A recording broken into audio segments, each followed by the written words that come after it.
As soon as this confirms. Episode 10, What? Ride the Car. All right, perfect.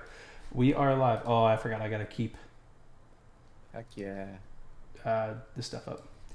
Yeah, unfortunately, I'm still not an expert with live streaming. This started as I listened to a bunch of podcasts, and I remember one night I sent my buddies a message. I was like, I really want to start a podcast. And they were like, all right, let's do it. And then that night, I was sitting on TikTok live. I was like, how did we get here?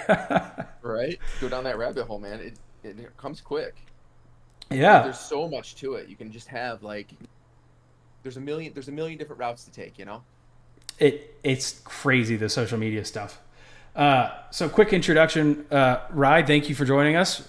We got Rye from Rye the car guy. I'm gonna mix that up now, calling you my All buddy's good. name as well. And you actually have not one but two YouTube channels, and I noticed we don't have a TikTok or an Instagram. No. Interesting. I know. I know. My friends tell me that I'm 37 going on like 97. So social media might be a little bit behind with me for sure. Yeah. I do technically have a Facebook again. So I'm Oh back on yeah. there. You know, Facebook's the one thing I don't have, even though I hear that shorts do amazing there, and shorts are kind of my bread and butter. Yeah, I've noticed that. But my thing is, I've had my Facebook since I was a kid, and Mhm. I learned a lot since I was a kid, and I don't really want my personal face. And at this point, I should just delete my personal Facebook. But now I got pictures of my son on there, and I'm like, if I tried to save all those, I wouldn't have any storage. But it just wants me to connect my social media account with my Facebook, and I'm like, my personal Facebook. I'm like, man, I don't really know if I want to do that. Create a So business account. I need to look into that, especially now with Crazy. me doing the whole like quote unquote race team stuff. Sure. So Oh, watched another podcast where you said you're a relatively new dad, so congratulations on that. That's super yeah, exciting. thank you. Yeah, my son Yeah. is actually currently 7 months old. Wow. Yeah, it's boy, it has been a learning opportunity. It's funny. I was actually talking to my mom about it last night, and there's just so much more that goes into it than just trying to raise a kid. Like raising a kid is only like 20% of the battle. It feels like the other 80% is just like figuring out how to make time to be everywhere and support everybody, and it's just crazy. Sure. Yeah, Absolutely. but it's Can't relate, but I understand. oh yeah, yeah. So I don't know. I'm excited because I'm actually I talked about this briefly, but I'm actually selling my Miata to fund a preferably four door car, ideally just four seater. I've been Okay. seeing too many videos of dudes with their kids in the back seats, and their kids are just grinning ear to ear in the race car, and I'm like, I gotta Like- I gotta have Want to be that. that guy? Yeah, Yeah. dude, for sure. So, Absolutely. My but buddy recently picked up a 911, and they got the like little back seats, so gets the yeah, kids in there. I can't fit back there, but you know, I'd I imagine can fit up 911's close got enough. small back seats. Yeah, Microscopic. my buddies all have a saying: the best car that you can buy is whatever Porsche you can afford. Those things are nuts, man. Yeah, I had an old Boxster back in the day, and even that, well, I say back in the day, I actually owned it a couple years ago, but it was an '01, Hmm. and it was when I was living in Florida. It was meticulously maintained. I mean, it was like perfect, and it was still even that was super fun to drive. It wasn't the S, it was the standard, and it had a manual transmission, and that thing ripped. It was super fun. Yeah, So I get it. yeah. We've got a local at our region. Shout out to my other buddy Brandon. My friend Brandon is joining today. Is a different Brandon, but I've got a buddy named Brandon Parambo. He went down last year to Solo Nationals Autocross in a B Street uh, Porsche Carrera. Don't quote me on that. I think it's a Carrera Okay. S, but went down there and it sounds like he just whooped up on some people. Took fourth place this year, so he's one off the box. But Okay. yeah, those Porsches are crazy. That's awesome though. Yeah. But yeah, so thank you again for joining. And you are going through some changes. You said you just finished moving. It looks like you finished moving in pretty well, at least your recording space. I'm liking Yeah, the yeah. setup. Thanks. Luckily, this was well, the room was technically here. Most houses that we buy end up like needing a lot of work, basically sort of like live-in flips. And this one had a really cool. Well, first of all, it's like the shop is like 30 by 40, and it has this office in here with two giant plate glass windows that look out to the workshop, which is super fun. And so I can Dude. like look at my non-running Xterra sitting right there. I'm super with That's a awesome. half torn apart Xterra. But Yeah. yeah, I've been working on the space. It's been kind of a fun adventure, but it's it's good. We've been here almost. Well, actually, it's been like what month is it? 10 months. We moved in December, Oh, so wow. Okay. we're slowly getting it together. Yeah. I'm jealous of all the lighting and the background. I need to do Thanks, something like man. that. So these little guys, I got these on sale. You're sort of in the north. You know Myers. They're in Yes, like I do Georgia. know Yeah, Myers. Yeah. Meyer is. I got these at Meyer for like $15 Oh, a really? piece. Yeah. Yeah, threw them up on the walls, drilled them in, and boom, we got two accent lights. Pretty cool. Yeah, dude, at $15, that's kind of a no-brainer. Yeah. Yeah. Well, they were like super clearance, but either way. Close enough. Yeah, I think the very first thing I need to do is you're really tempting me on the webcam because Oh yeah. I'm sitting here comparing the videos and I'm telling you I got to get a 1080p webcam now. Also, just not having to dig my GoPro out of my recording bag every single time we stream and then pack it again because Yep. that's what I'm scared of. I'm afraid I'm going to show up at Gingerman Raceway on Thursday and be like, oh no, I don't have the Yep. main GoPro. So Yep. You open up the case and it's missing. Been there. yeah.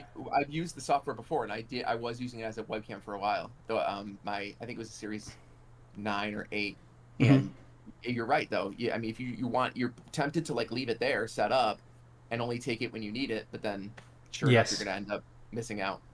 Yeah. Well, what gets really bad is I still play. I play a lot of games with my cousins and some friends, specifically Tarkov. Honestly, Oh, okay. it's a problem.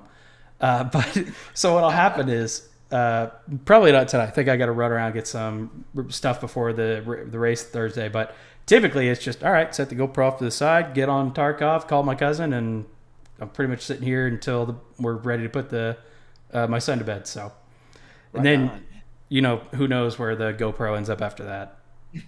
Tucked away somewhere. Yeah. I didn't know you're a gamer, dude. That's pretty awesome. Yeah, honestly. So the funny thing is, I actually started social media, well, creating videos with YouTube, creating gameplay channels, gameplay Hmm. videos. Wow, I'm stumbling over my Like words. let's plays or whatever. Exactly. Yeah, my bread and Yeah. butter was the funny moments because I was big into like Vanoss. I see you got the PewDiePie chair. Mm, Uh, yeah, wouldn't live without it. dude, that thing is actually pretty sick looking. I'm really liking. Is that an LED light around the edge? It is, dude. It's color changing. Check it out. Yeah, I'm just now realizing this color change. Because I saw it all, blown up, and I was like, oh, maybe it's like a reflective. That would be a weird No, touch. The LED that's is cool. nice. Yeah, I think it's pretty Yeah, sick. it was this 100 million whatever club one. Yeah, Um, it's I love PewDiePie. I think he's awesome, but he does make some really good content. Yeah, I'm rocking the not even the DX racer, the X racer. This I thing, like it. I gotta replace this thing. This thing makes too much noise when I'm moving around. You'll see me every once in a while mute the mic to readjust. That way, it's not all squeaky. I will tell you. So you said Tarkov. Hmm. I've never played Tarkov, but I am playing something that people call like a ripoff of Tarkov, which is Hunt Showdown. It is Yeah. like, have you heard of it? Yes. Okay. I haven't played it, but I've heard of it. I have my buddy and I think I have 600 hours in that game, Yeah. and it's fantastic. I really love it. So highly recommended. I have heard great things about it. Well, Hunt Showdown, it's been around longer than Tarkov has been, if I remember correctly. I think it's been around for a while, hasn't it? I think they just had their 5th year anniversary. Oh, okay. Then it's a lot newer than I thought. Yeah, it's been less than I think they just had their 5th, if I recall. I think I'm thinking of Stalker Chernobyl or something like that. Oh, I don't know that. I don't know. I just remember there was a game a while back that my buddy told me to try. But yeah, Nice. but yeah, we were making videos back when I was a freshman, if I remember correctly. I moved into college, and you're expecting to have like one, maybe two roommates, and I Sure. walk in, and there's just a bunch of cots across the floor, and What? yeah, and we're in this big common area room. I mean, there's a couch, there's a TV, there's vending machines, and then there's 5 cots. And I walk in, and So you accidentally joined the army or something, thinking you're going to college? it sure looked like it. I would not have survived, but it sure looked like it. But it was funny because I walked in and there was these 2 guys and there was like, "Hey, what's up?" One guy was like, "Hey, I'm Ethan." I was like, I think you're in the wrong room." And he was like, "No." And I was like, "I wasn't given your name." And he was like, no, this is definitely what I'm supposed to be. I was like, okay, weird. And then finally, one of the guys that I talked to before, because, they send out your contacts like that you're going to be living with. And he walks in, he was like, yeah, I was given your name and I was also given Ethan's name. And I was like, I wasn't given Ethan's name. And what we ended up finding out is they booked too many people. So I was supposed to have 7 roommates in this common area lounge is what it was. And the day we moved in, they moved 2 people out, and there was 5 of us in there for the long term. And then it actually worked out really well because, we were all big into gaming. That dorm actually didn't have AC, but the common area did. So we had AC. So I was all right with it, but it was a ordeal. Sounds wild. Yeah. By the way, it looks like my buddy Brandon just joined. What's up, Brandon? What's going on, everybody? Not a whole lot. Hey, I'll tell you what. Say something else for me. I'm gonna check your audio. What's going on, Mitchell? Oh yeah, we gotta bump you up. But yeah, Brandon, we got Rye on tonight. I think you're already aware of that. I've messaged you a couple times. And then Brandon. Rye, this is Brandon. Yeah. Nice to meet you, Rye. Nice to meet you as well, sir. Yeah. So I've stalled long enough. It's time for the Nissan showdown. Are you gentlemen ready? Man, I just Xteras, I'm ready. If it's just Xteras, well, how about the front or the Titan? Okay, sure, a little bit of that. First gen. Oh well, fair. But that would have been funny. I should have put together some like Nissan trivia just in an attempt to trip up Brandon. That actually sounds fun. I would do that. That would be kind of fun. I think it would just be, what kind of Nissan do we want to buy? Just a body on frame Nissan would be the answer. Oh, okay, exactly. That's it. Yeah, no CVTs. No CVTs, yeah. CVT free, miss me on the unibody for sure. Brandon, I've been meaning to ask you this. How are the unibody Nissans that don't have a CVT? They just have a typical torque converter transmission. Well, Oh no. Do you I'd have say the Pathfinder is really the only thing that ever was a unibody. Whoa, the Pathfinder was a unibody? Yes. It changed to it. Yeah. Oh. Later years though, right, Brandon? Yeah. I'd say, well, the Pathfinder was the predecessor to the Armada. Right. And then I want to say in 2011, it was the Pathfinder Armada, and then they split it. So the Pathfinder continued to be a unibody, and the Armada took over the frame. Interesting. And then the Pathfinder kind of became almost like mini-vanish, in my opinion. Yeah. Like really just kind of bloated. Yep.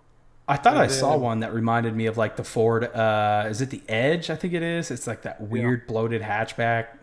Mm-hmm. Yep. But So- they just did a, crossover. yep, and they just did a facelift on it, and it is now back to a true automatic transmission. Ooh. Oh, really? And, yes, and they look pretty good. They have a Rock Creek is like their off-road package, and they are a good-looking car. You're Really? talking about the 2024 Pathfinder? Yes, they 23 might be the first year for the new facelift. That's the one with all the Brie Larson and all the commercials, right? Yeah. Okay, all right. I remember that now. It looks good. It does look really good. Yeah. Interesting. That's pretty neat.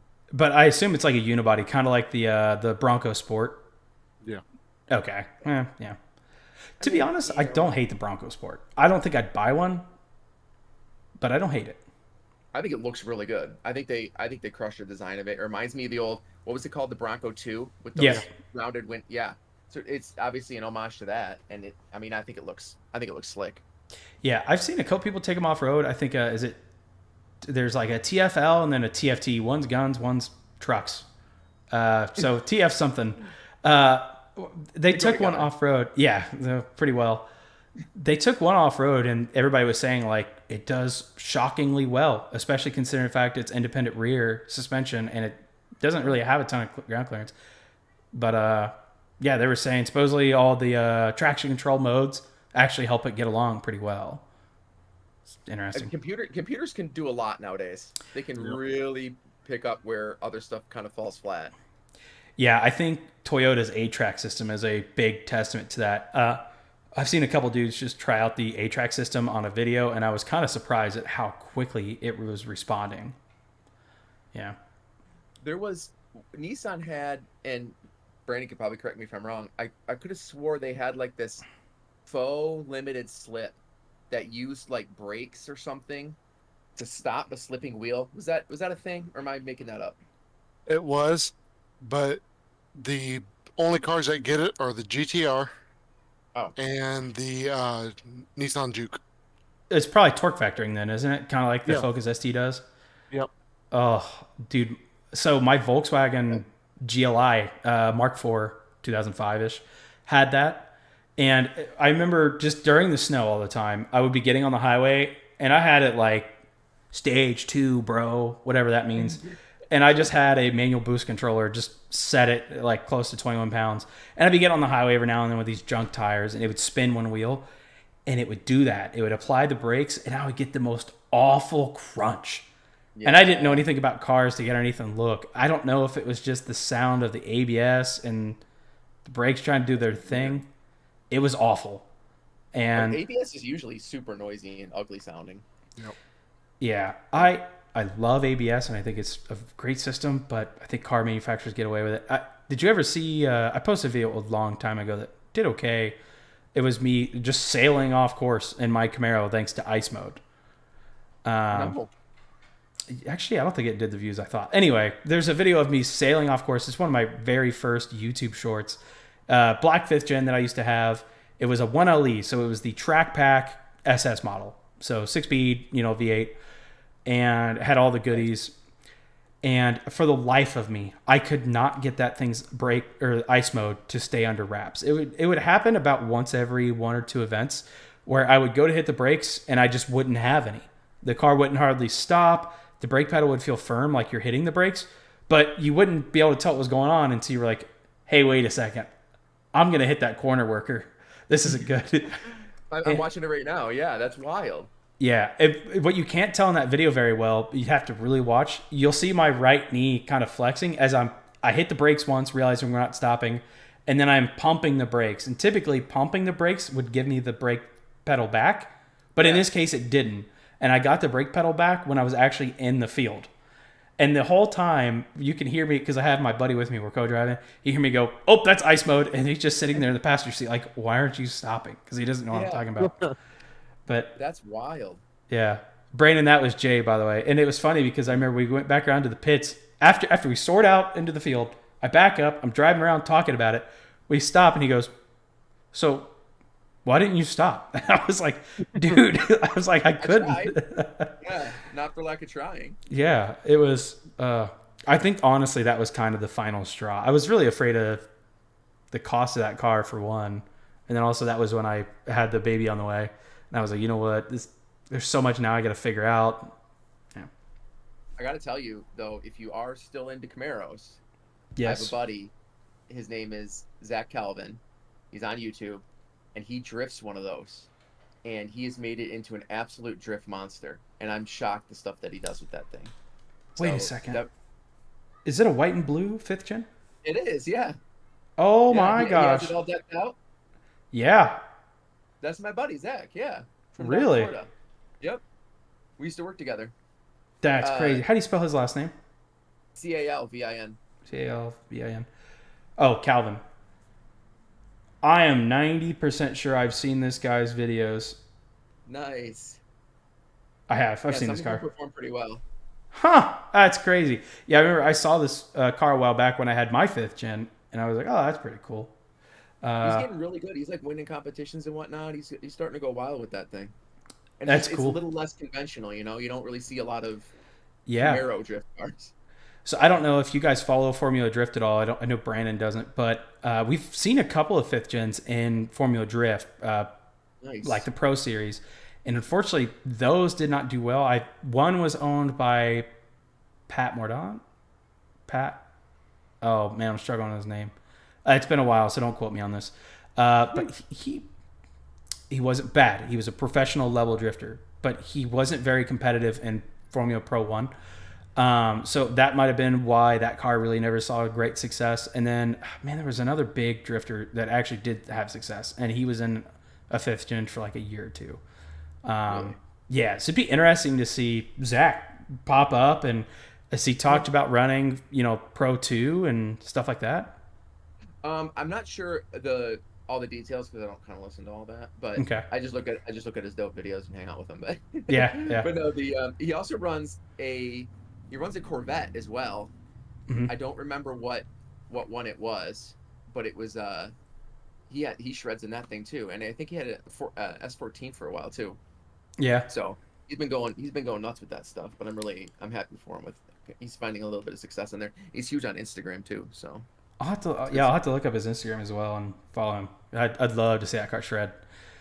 yeah, it's Yeah. wild. I know the Corvettes were really starting to become the meta in Formula Drift there for a little while. And then this year, Ford released that new S650, and it's not even a competition. No, Yeah, the RTR cars have actually won 5 out of the 7 events this year, and I believe the other 2 events, I think they were on the podium. They just weren't first. oh, Good. oh nothing. I was just gonna say I watched a couple review videos on the RTRs and they're nuts. Oh yeah, They're nuts. yeah. I don't doubt these things are going to be worth their weight in gold to drifters. It sounds like they're gnarly cars. And the S550 already was, and Brandon's car is competing insanely well right now at our grassroots level autocross. Yeah, car's a blast. Yeah. I had I had a GT350 for a while, and we both severely regret getting rid of that because the prices are going through the roof on those right now. But I never did anything crazy with it, but it was a lot of fun. I do remember really enjoying that. I saw a Mustang on your channel briefly, but I didn't realize that was a GT350. Was that the one on your Oh channel? no, that I've had 3 or 4 Mustangs. That one was just like a GT, like an '06 GT. I hated that thing. My God, it was Oh, awful. right, that's right. It was an S197. Yeah, yeah, 197. I actually modded that car into hating it. So I enjoyed it, and I was like, oh, this is great. It's really fun. My dad has the exact same one in like he has it in fire red or whatever it's called instead of whatever red I had. Hmm. And his was an automatic, but he still has his. And I bought it and I started modding it out, and I put like really heavy cams in it. I put long tube headers in it. I changed the shift, like I did a bunch of stuff to it, and then I was driving it down the road, and I'm like, God, I kind of hate this. I don't like the way I don't like the way it drives. It's loud. I took the cats out. It smelled bad. I was like, I gotta get rid of this thing. So that was one of those weird stories where you think you're like, I think I'm having fun with it, and I think I'm enjoying it, and the finished product I just ended up hating. Kind of sad. Yeah, it's funny you mentioned that because that 5th gen that I had, I spent all this money doing a BTR cam. I had a custom dyno tune, and I loved it. And Yeah. it actually drove fairly well, considering the cam that I put in it. And then I remember I ran autocross with it, and I was like, dude, if I had just spent like half of this money on a set of coilovers, I would be so much happier right now. But I need that BDE of having the cammed LS. And then that was fun for about 6 months, and then I was like, okay, now And what? it gets old, right? Yep. Yeah, It's all about that strategic upgrades. You know, yeah. you gotta. It depends on what you want it for, but that's something that I've struggled with in the past for sure. So speaking of gnarly builds and crazy upgrades, you now are the proud owner. It's not like you have been for a while. The VK56 Xterra Yes. full Titan swap. Yes, I am. I'm pumped about it, and I think near the end of my series, I think it was actually in the last video, I uh kind of revealed to the people that were watching, like I really kind of only did this project because people were asking for it. Right. And it ever since, I mean, I've been on YouTube 8 years now, and the Xterra has been the only constant vehicle through that 8 years. And so for at least a half decade, people have been like, "Oh, you gotta do a VK swap. You gotta throw that, throw a VK in there." And it's been on and on and on. And so I finally just said like, "Okay, I have the space, I have the time, I have the money, I have the means to do it. Let's do it." And I actually I had an '06 Titan, and it was had like I bought it with 220,000 miles on it, and it ran great. And it was down in Florida, so it's like minimal rust and nothing too crazy. Right. And I decided to yank the engine out of that and completely rebuild it. I took it all the way down to the block, had it machined, had it all cleaned up, and then I rebuilt it as a series, as a video series. Yep. And then a couple months went by, we ended up moving back up to Michigan, and then there was a viewer out in Pennsylvania. I put something on the web and I said, "Hey guys, I'm looking for cheap ass Titans to do a VK swap because I want a donor truck. I don't want to have to buy every individual part because it's not just taking the engine out and throwing it in, right? You need BCM, ECM, wiring harnesses, all that stuff." And so I said, "Hey guys," I put like an all call. I was like, "Anybody have any affordable Titans for me?" And I hope I remember his name. I think it's Robert. I want to say it's Richard. Richard from Pennsylvania. Shout out to Richard. Gave me a seriously clean, unbelievably good Titan for like a couple $1,000. And so I drove over to Pennsylvania and picked it up. And I was driving it back from Pennsylvania, and I kind of fell in love with it. It was bench seat, column shift. My other one was like captain's chairs with the center console, and I was like, it looked better, it smelled better, everything felt better. I was like, I don't want to pull the engine out of this. And so I actually went and took my white Titan that at that point I'd put it in storage in Kentucky for like 4 or 5 months while I was traveling around in a camper and just kind of seeing the country a little bit. Yep. Mice got into it and just pissed throughout the whole HVAC system. Oh, and so no. I was like, you know what? I was irritated with the white Titan. I didn't want to drive in it. It smelled terrible. It's probably unhealthy, right? And so I was like, you know what? I'm going to yank the rebuilt sucker out of that and use that as my donor truck. And so that's what I did. I yanked it out, swapped it over, and did the whole thing as a series. And it has been probably one of the most rewarding video series I've done for sure, and one that I learned the most from. And so I feel like I more intimately know my Xterra platform and Titan platform than I ever did before. And just doing that stuff forces you to learn it, You don't really have a choice.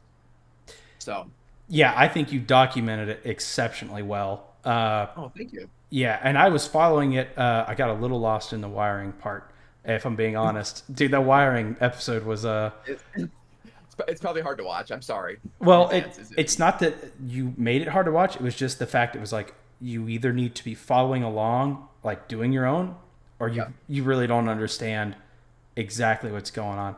I was watching it because I was more interested in would this take.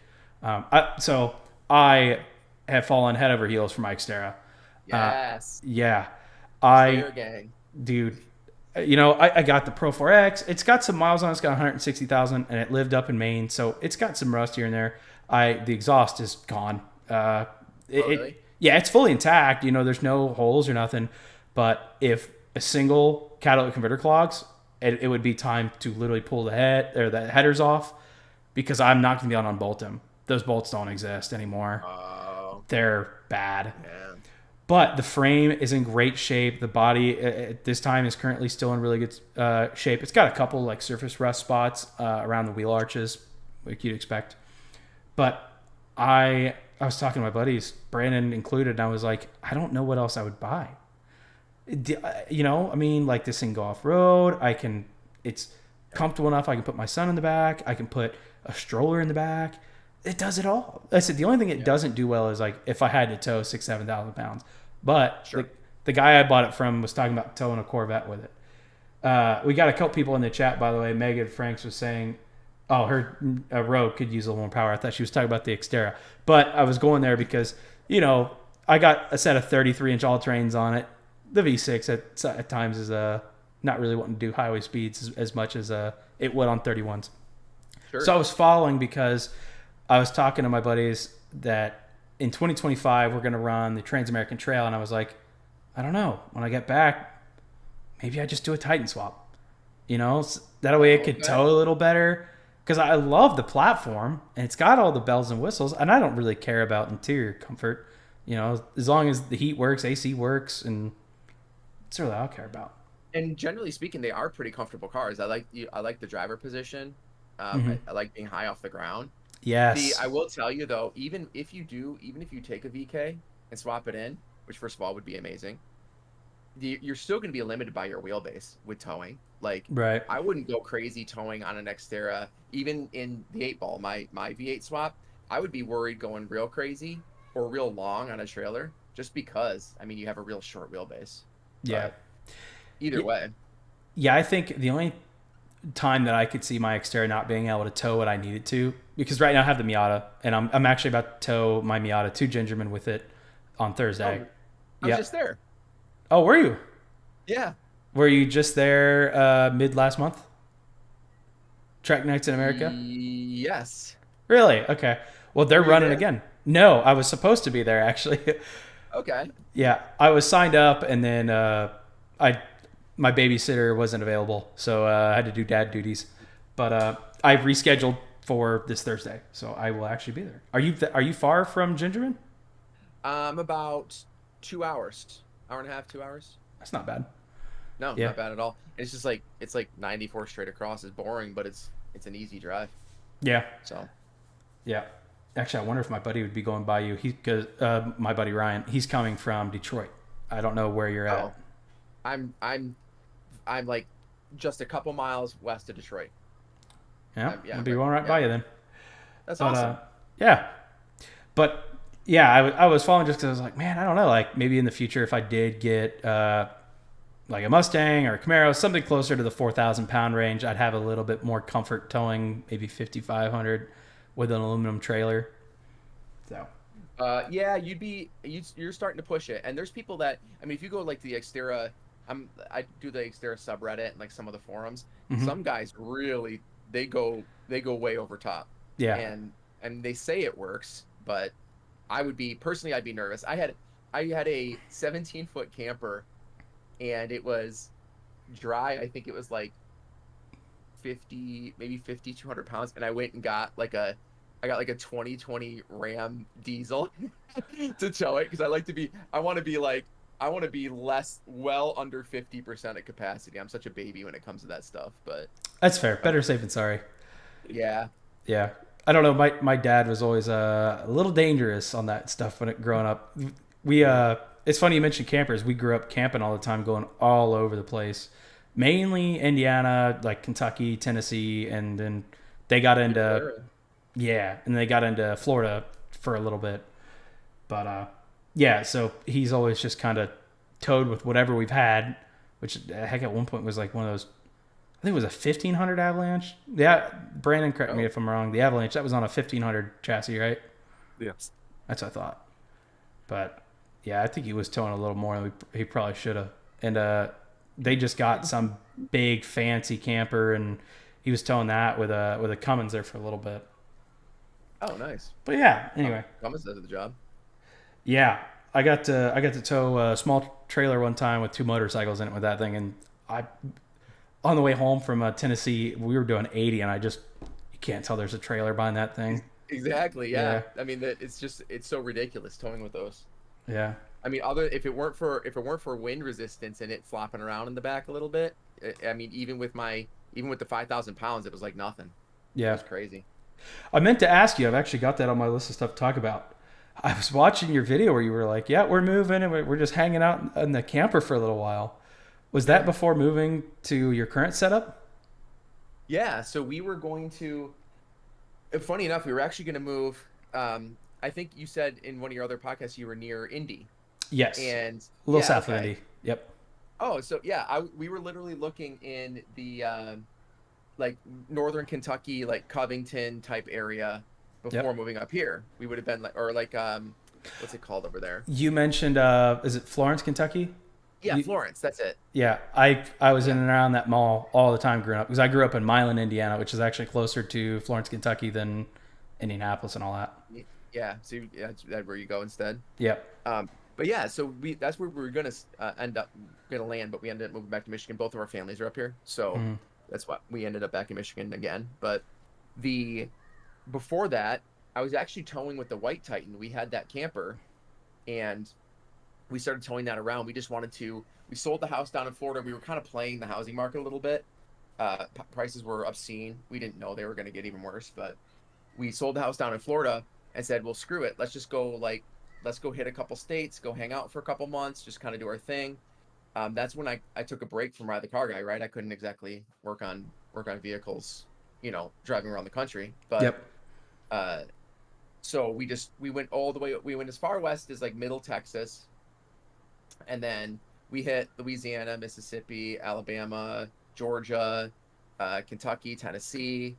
And then it was in the winter time, so we couldn't go much further than that without, because all the campgrounds close up here, Yep. obviously, right? Not exactly a ton of people camping. So we did all that, and then we ended up coming up to Michigan like last November. So it was a lot of fun actually. We got that they make memberships now, so you have like you just pay one fee for campgrounds, like it's like I think it was like 600-700 bucks, Mm-hmm.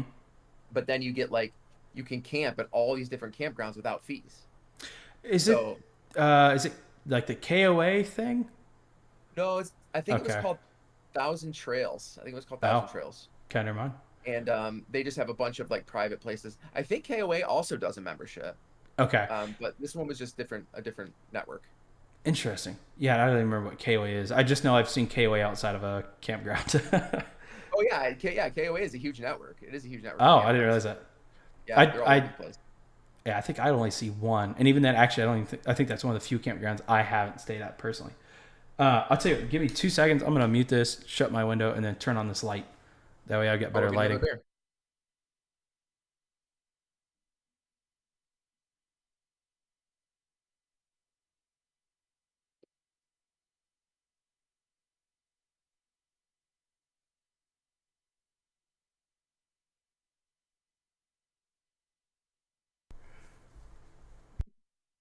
Perfect timing. Photo finish.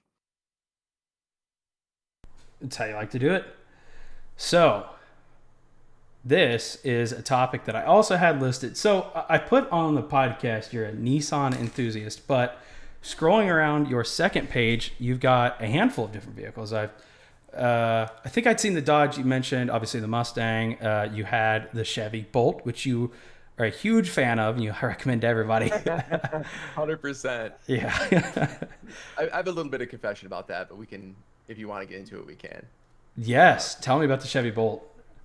So, first of all, the Chevy Bolt was a lease, Okay. and it was not necessarily my choice. It was my husband's choice to get, and so he picked it out. And I got to tell you, I am a fan of electric cars. I actually quite like them.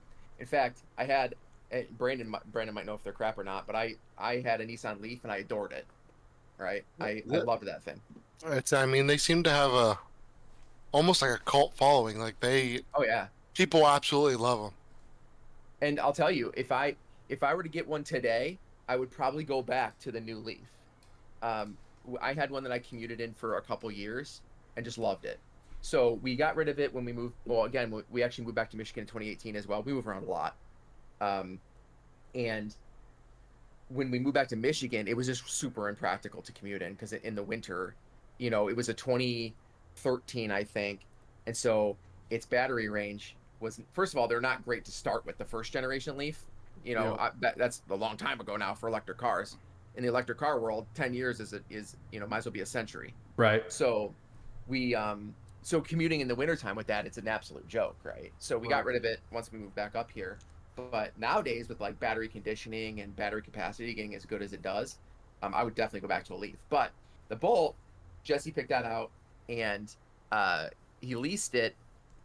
And I didn't actually hate it nearly as much as I make it seem like I did. And it could have been, if I ever made like a rage bait video, it was definitely that one. And it was I was starting my second channel, and I was like, you know what? I'm gonna make a video that's gonna get hate clicks, and I'm not even, just to be totally honest about it. Mm-hmm. And in the video, I did say in the video, I was pretty clear, like I don't really hate this car. I think it, and I shared my opinion on what it would be a good car for. Yeah, and I think you And mentioned a lease was kind of a really good scenario to be in a Bolt. That way you really didn't Oh, have to worry about the long-term reliability. yeah. And even with, and I certainly wasn't prophetic, because the second video was after the battery fire started. So, but the first video was right when they had started coming out, like people were rumoring that they were having problems. And uh and so yeah, I mean those cars ended up being quite a problem for some people, like literally burning their homes to the ground. But I mean it's sad, but it's true, right? Yeah. And so they were literally like ruining people's livelihoods. But the as far as the drivability, they were actually quite fun cars, and the range was, for its time, was pretty darn good. I think we ended up with like 230 or 240 or something on it, which is pretty dang decent. Yeah. And what ended up happening with that lease is we ended up going through well, we tried to go through the recall process on the batteries, and they were having such a supply shortage that they were starting to buy back.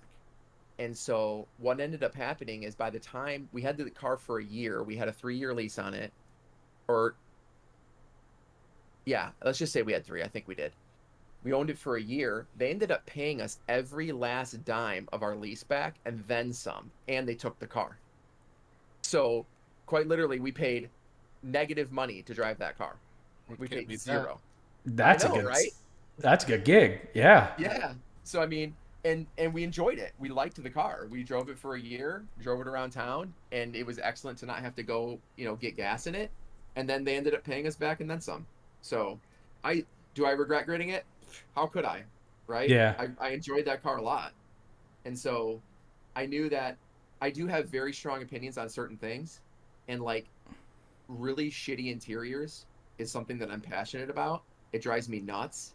And the problem with electric cars is that unless you have super meaty motors and ridiculously large batteries, you can't put a lot of weight into them, Hmm. because you just won't have range. And so when you get like Chevy that wants to get like an introductory electric car to the market, they have to cheap out somewhere, right? Or not necessarily cheap out. I shouldn't say that. They have to save weight wherever they can, and generally it results in a cheap feel. And Right. so that's what I think that car suffered from. I think I described it as like a park bench wrapped in fabric or whatever, and that's really what it was like sitting there. It was terribly uncomfortable. Yeah. But it definitely had its sort of ups, so to speak. Yeah. I liked it. The interior feel thing never really caught on with me. Now, if a seat's uncomfortable, a seat's uncomfortable. And I did have one bone to pick on my Xterra, the lack of an armrest, essentially. Yeah. I liked that short. That was fun. Yeah. You know what? That cheap armrest is still in my Xterra. Is it? Yeah. I was meaning. I have my own little notes, and it literally Oh, says like, how is the armrest? yeah. It is definitely cheap, and they advertised that it really wouldn't work well with the setup specifically in the Xterra. They don't name the Xterra, but they just say like if you have the handbrake there. But I found it actually does. Okay. Yeah, it's got like a little lip. If you set it against the seat, it's kind of soft and it'll rock around a little bit. So you're not gonna like prop yourself up. But I actually flipped it around and now it's setting against the parking brake because unless I'm off roading, I don't really use the parking brake. Oh, you have an auto? Yeah. Yes. I have a manual, so I use it every single time I stop. Right. Yeah, I didn't really Does think it about that work for aspect. me? Is that a manual with the VK? No, Oh, so I know everyone. So not everyone. A solid number of people are like, "Bro, you have to do the manual transmission VK swap." But I know I did not. Hmm. Um, there is people doing it though, and they have adapter plates for it, so it does great. exist. Yeah. Ooh. There you go, And my Mitch. Yeah. and my um, but my manual transmission Xterra is a 2-wheel, so that's just my daily. Oh, That's okay. not. That makes sense. Yeah, that's not gonna be. But yeah, word on the street is it does exist. They have adapter plates, and you can throw a four-wheel drive manual transmission on the VK. Do they just use the Xterra transmission? Hmm. Yeah, because they never put a manual behind the VK. Right. Yep. And I was trying to think I, if they had a manual V8, but I guess Nissan doesn't, do they? Nope. yeah. Yeah, you No. know what? I guess the Xterra is probably the only like beefier transmission they had, or transmission car. The the first gen, or I guess not first gen, whatever, probably second or third gen Pathfinder didn't have a manual, right, Brandon? No, right. It did not. So 'Cause I yeah, remember that was that was the unicorn, because the Pathfinder is the same platform as the Xterra and Frontier of similar years, and they did put the VK in that Pathfinder, Yep. and that's why it's such an easy swap. So they put the manual in that, so that's wild. Huh. yeah, yeah. I think if you with the manual, the armrest may get in the way because I naturally kind of reach around mine. Like it's not in the way for me because mine's an automatic. But I could see it being in the way with a stick. I'm trying to think think now how I. Yeah, maybe I'll give it a try. I'll throw it in the 8-ball if it doesn't work. So Oh yeah, well there you go. yeah, I'm just using the automatic. Yeah, Brandon just sent me. Having now a Nissan mechanic friend is dangerous now that I know I do like body on frame Nissans. Trying to get me to buy that manual Pro 4X. How much are they selling the manual Pro 4X for, Brandon?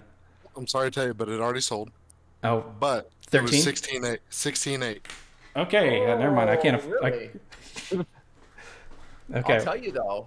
I'll tell you, if it's ridiculously clean, that's actually not a bad price for the Pro. No, 4X. it's not. Yeah. It's got 150,000 miles, and it's Okay. decently clean. I mean, Huh. it's definitely a Midwest car. Yeah. There's a Pro 4X down the street from me. It's like a half mile away at a local dealership. It is an automatic, but they're asking like 25. So I don't know how many miles are on it. Is it a 2015 probably with really low miles? Yeah, I think it's like max. I'll see if I can find it in like 30 seconds. Yeah, I think I was like 1 year short of getting all like the fancy radio and heated seats and all the goodies. And the leather. Yeah, The leather would have been nice off-roading. Nissan for the things that they do right, they make some really odd choices in like model life cycle Yep. decisions and things like that. Like Yeah. running a platform for well over a decade with the same, basically the same thing, and like absolutely just hammering it into the ground until no one wants to buy it anymore. Yeah. Um, Well, to be fair, that one model year ran for 9 years. yeah, So they had to do something to freshen it up. right. Yeah, but then why do that in the last year? You know what I'm saying? Like, Yeah. what do you? At that point, it's already dead. That's Because I remember it was declining sales, right, Brandon? That they dropped it, if you recall. Yeah. Yeah. So that's my thing with the GTR. It's been the Oh. same body style since '09.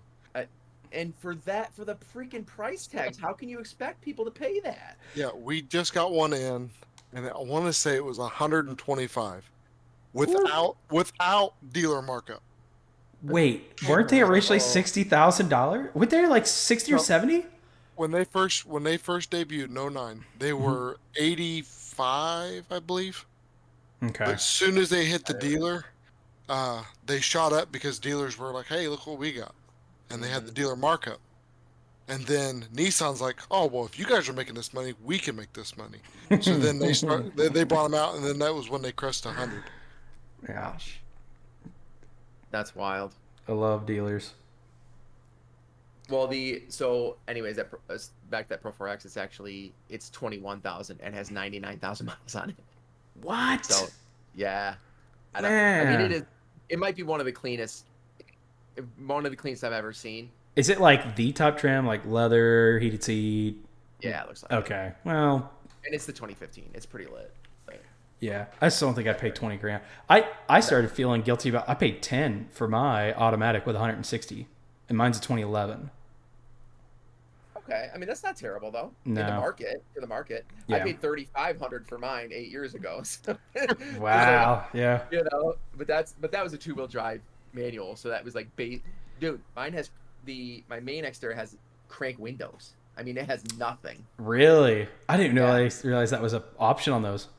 Manual locks and Yeah. crank windows. mean, it's Oh, brutal. yeah. Well, because originally I was just going to get like a 4-wheel drive. Originally I was just going to get a 4-wheel drive manual. And then, I have two buddies. One's got a Colorado ZR1, and then Ryan, who's normally on here, has the Colorado ZR2.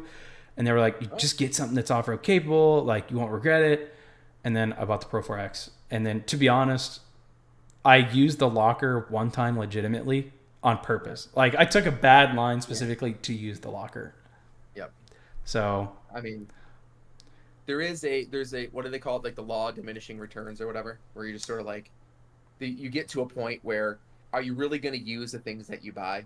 It's like seeing those trucks. They're like they got like a 10-inch lift on them with like boggers, and like they go real slow when they turn onto dirt roads, and you're like, oh, you never take this off road, do you? You know, it's like kind of like that, but I don't know. Either way, we know all about that where we grew up. right? Yeah. Same Playing. here. I had a comment there I was going to run with, but I'll have to come back. I'll have to revisit when it comes back to me. Okay. So have you tried towing with the Titan swap? That was just a note I had. So now I got to ask. So I'm just curious how it would do power-wise, because a lot of people say the VQs, they really got to rev out once they get some load, and especially going through like Tennessee mountains. I wonder if it would really be that much different with just a 5-speed trans, or would you just be better off with a 9-speed new transmission that they've got and a V6? So here's the thing.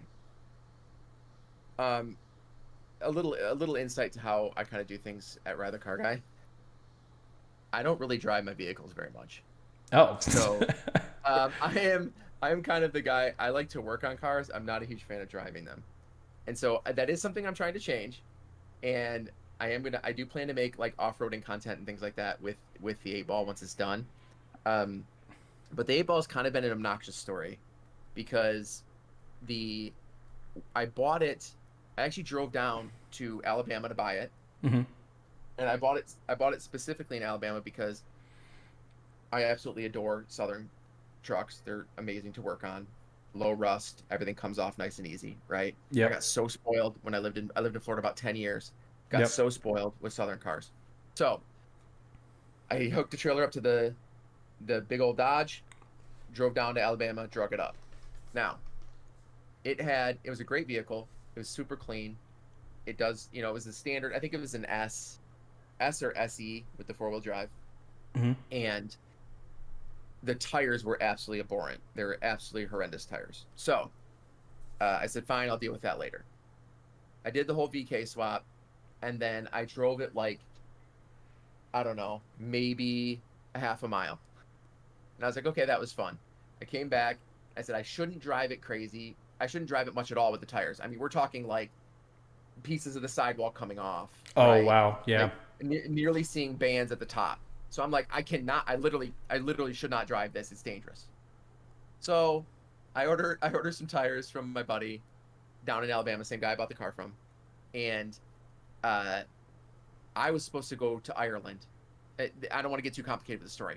Whole idea is, I was like, you can hold on to the tires, don't ship them until I'm back. Well, I didn't end up going. He ended up shipping them. They took forever to come up here. There was all kinds of freight issues. And then I get them on here, and I said, oh, you know what? When you get the 2-inch lift, or really 2+ inch lift on the Xterra, the cambers really starts to get messed up. Yep. And so I put high camber, high caster, upper control arms on it. And I said, I really should get cam bolts put in it before I go get it aligned, right? Because I want to get cam bolts for the lower control arms so they can actually get it aligned. Yep. So, circling back, this is a Southern car. I go to take the control arm bolts off, and they're freaking seized in the lower control arm. And I said, damn it. Okay. So, I end up having to cut the lower control arm off. Oh, gosh. And now, I'm waiting on more parts to show up. They're on order. My lower control arm isn't here. So, I've driven my swapped Xterra maybe 5 miles. Oh, okay. I'm very bummed. And it looks really good in my driveway. It looks great, So 8-ball's the one nice. That's torn apart that you're looking at. No, actually that's another one. So, I got another one recently. Shout out to Jeffrey from Illinois. He sent me his Xterra. He said, I don't want it anymore. I tried to do a head gasket job on it, and there's a bunch of bolts they couldn't get off and had issues. So he's just like, "Do you want it?" And I was like, "Yeah." So I called up a shipping company, and they shipped up another Xterra. So I have that one, and I don't want to go off on a tangent too much. Sorry, I know I'm like No, you're going good. crazy, but No. that bad lad, I picked up two VQ40s, Mm-hmm. the the Xterra engines. Yep. I drove down to Cincinnati to a company called Driven Desire. Shout out to Brennan. he is he is a Nissan. Let me call him a Nissan engine swap god. All right, this guy is nuts. I rolled up to his facility, and he probably had like 20 cars parked out front, and he is doing just a crazy amount of different engine swaps. So he's putting the VQ45 into Infiniti G35s. He's putting a VK56 into a 60s Patrol. He's doing he's doing all kinds of swaps, and he's actually developing swaps that at least have not been I'm sure they've been done before. They may have been done before, but never been documented before. And he's like literally working with manufacturers to like make adapter plates and all kinds of stuff. He's like way on another level. So he is taking Xterras, and he does the VK swap as a service for clients. So you can just send him your Xterra, he'll throw a VK in. Oh. Well, which he's right near you, just so Yeah. you know. Yeah. So the either way, he's taking these VQ40s out that are like good running VQs and like recycling them. And I'm like, bro, if you have good running VQs, I'll pick them up from you. Like, I'll buy them from you. And so I drove down there in my Titan, and I picked up two VQs. One is going to go into the silver Xterra that Jeffrey sent me from Illinois. And then the other one I'm literally going to throw on a shelf and keep as a spare. But this silver Xterra, I'm gonna turn it into a convertible Xterra. That would be I'm fun. actually gonna chop the top off of it. That'll be pretty cool. Yeah. Perfect for that Michigan winter. Oh yeah, absolutely. You know it. No, Go ahead. Oh, I was gonna say that would be a blast. It'd be a lot of fun. And that leads into something I was wanting to talk about. And I hope that I'm not diminishing your project when I say this, but there is it seems like right now the meta on YouTube is stunt videos. Not necessarily stunt videos like, watch me ride no hands, but it's, the crazy expensive hotels, the crazy expensive car, like I'm going to go do this crazy thing. Mm-hmm. And I just mean that generally. Chopping the roof off an Xterra, I would qualify that as like, it's abnormal. It's something that not everybody is doing. And it's like, hey, I'm going to do it. That way we can all experience this together. Yeah. And it's something that I have been toying with trying to do more. I've currently partnered with Zamp Racing. They make some amazing race equipment. I love the helmet that they have sold to me. I'm in love with it. And I'm actually wanting to... Thank you. Yeah, I was excited to get the new face shield in. I've been trying... I might try to work with them more in the future. And in order to do that, I'm trying to set myself up now by showing that I can get their product more attention on the internet. And, you go up on a video, and I just did this in a short the other day, and I was very self-conscious of what was happening. But when you go on, you say, hey, guys, look at this new thing that a company sold to me. Everybody checks out. They don't care. They either are interested in the product that they know you have, or if you're just coming up on the feed, they don't care. So I'm like, I need to do something different. My original idea was to take a road trip wearing the helmet, top down in the Miata. And I don't know. I thought it'd be kind of fun. We toyed with the idea of slapping a big Zamp sticker across the windshield, kind of like Ricky Bobby does in Talladega Nights with this thing. And, we're running around Indianapolis one night, Saturday night when it's busy, just running around. I don't know. But it's like, I don't know. When is it too obscene, and when is it almost hurting their image? When do you draw the line on on that kind of stuff, because it's like I really want to get into this stuff, but I'm like, I don't know. It's I feel like it's a very big gray area. I kind of love that you're talking about this, because this is actually something that I frequently think about. And there is, you said you were feeling self-conscious, right? And Mm-hmm. and I feel there's a lot of things I want to do, but I tell myself, like, I don't know if I can bring myself to do it, right? And you see these people on YouTube that are doing this stuff, and they seem so comfortable with it, and it seems like it's so so natural to them to be doing what they're doing. And I think that's like a level of not necessarily self-consciousness, but like a level of I don't really know the word. It's Kind of comfort. You have to be. yeah. I think you'd have to be comfortable. But It's like almost have this willingness to to take criticism. Oh, And well, I know exactly what you're going on there. yeah, With right? my engineering explains videos. Have you crawled through the comments of those at any point? No, I have watched a lot of them, and it's so funny. I saw them well before you and I ever touched base. Oh, really? And yes, I loved them. And Well, thank you. I told my buddy, I said, I'm going to be on this podcast tonight. And he's like, oh, I've seen this guy. So like your shorts are taking off, man. Congratulations, by the way. Well, thank you. I Um, really appreciate that. That means a lot. yeah. And it's been there. I love the idea of automotive content, but entertaining. Hmm. And my friend Brittany, she's busy with her kids right now, or else she'd be watching, but she is constantly pushing me to do bro, do entertaining automotive content. But there's just like it's just so hard to get comfortable with that. I don't Yeah. know. Well, It's I actually just posted a short about 2 hours ago. There was I have to give the background. So there was a blue Mustang drag pack, pretty pretty sick looking car, and it said good night to anybody with a V8, and then the text was the rest of you princesses go back to bed. And I saw this and I was like, I got the Miata out in the garage. I was like, I got the perfect response. So I throw on my wife's robe, my wife's fuzzy socks.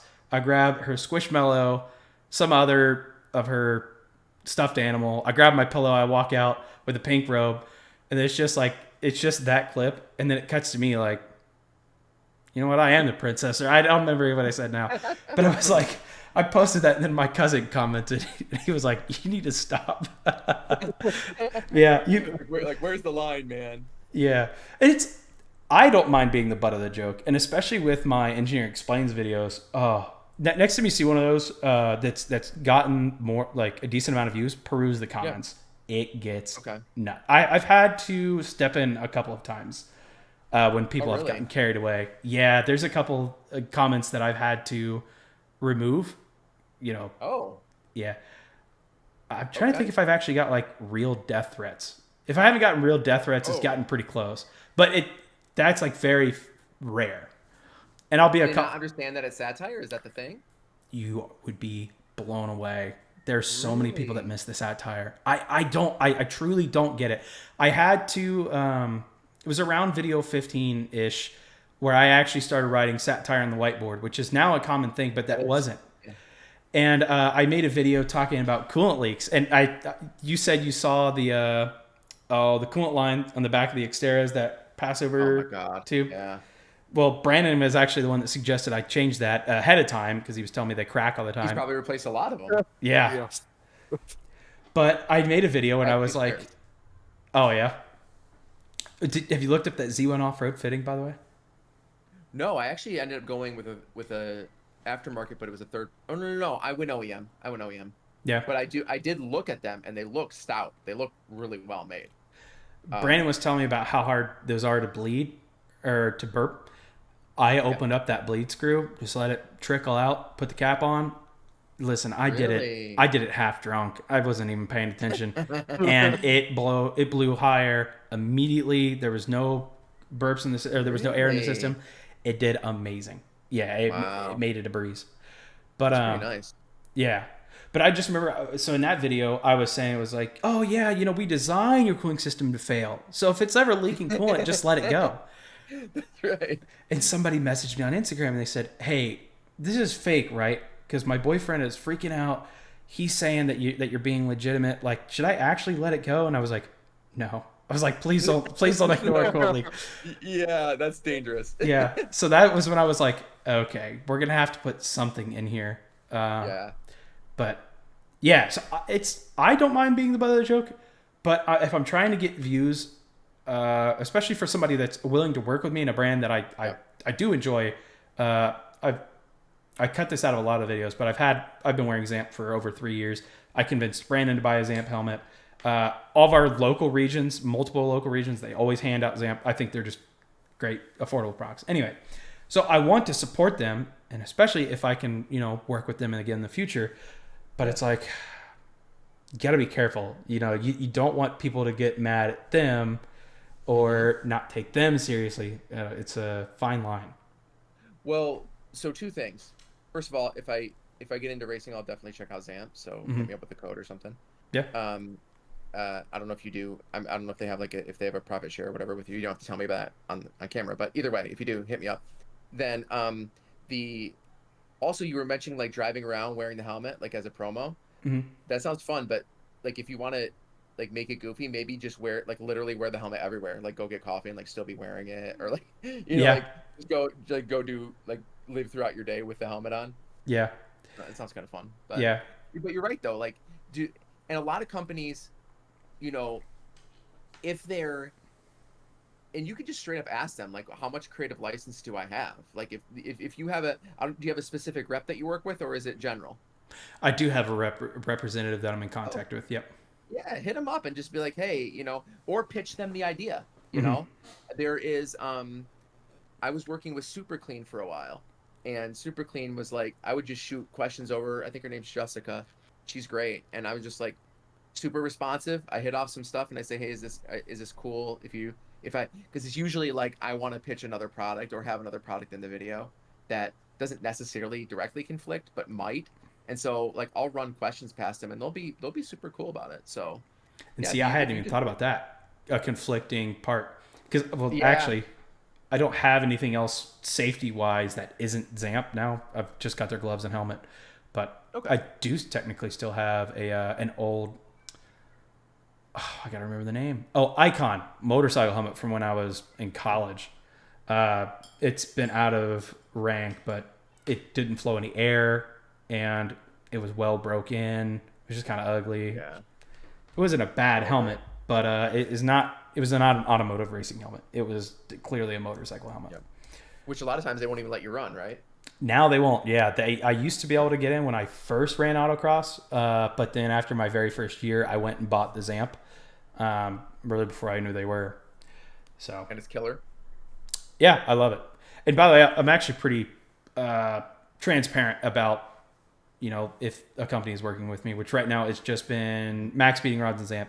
And Zamp, I actually just get a discount, a fairly heavy discount, but if anybody goes buys their product, I don't get a cutback. Oh, okay. Yeah. Yeah, I need to reach out to them. And Brandon had a genius idea. And Brandon, I am still considering this, and I definitely still want to do this. We're trying to go to PRI. I'm actually getting a couple things set up on the back end, and then I want to go. And Brandon had the genius idea of just wearing my helmet all through PRI. And just, there's going to be a lot of big people there. And the idea is to be like, hey, you guys want to sign my helmet? And then, yeah. And I'm trying to maybe squeeze in, like, make it funny in a way that's like, let me tell you the good word about Zamp, and then just start, rattle off 1 or 2 facts while they're signing it. Yeah. In the video, I don't know, but forgive me. What's PRI?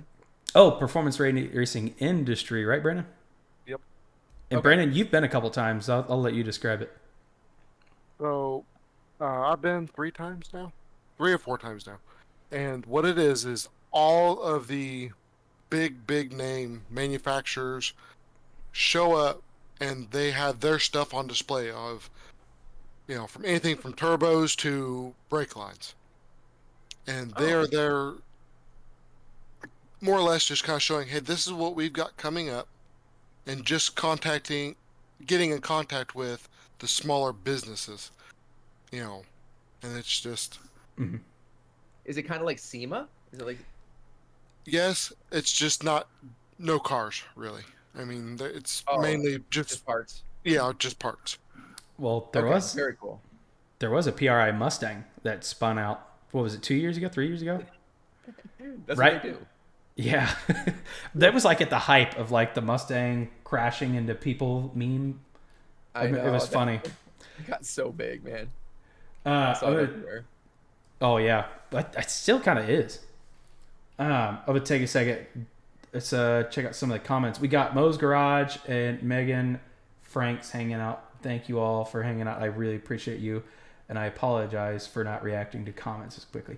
It's interesting trying to balance comments with a guest because the first couple Yeah. times we did it, we didn't have guests. So as people commented, we just addressed it.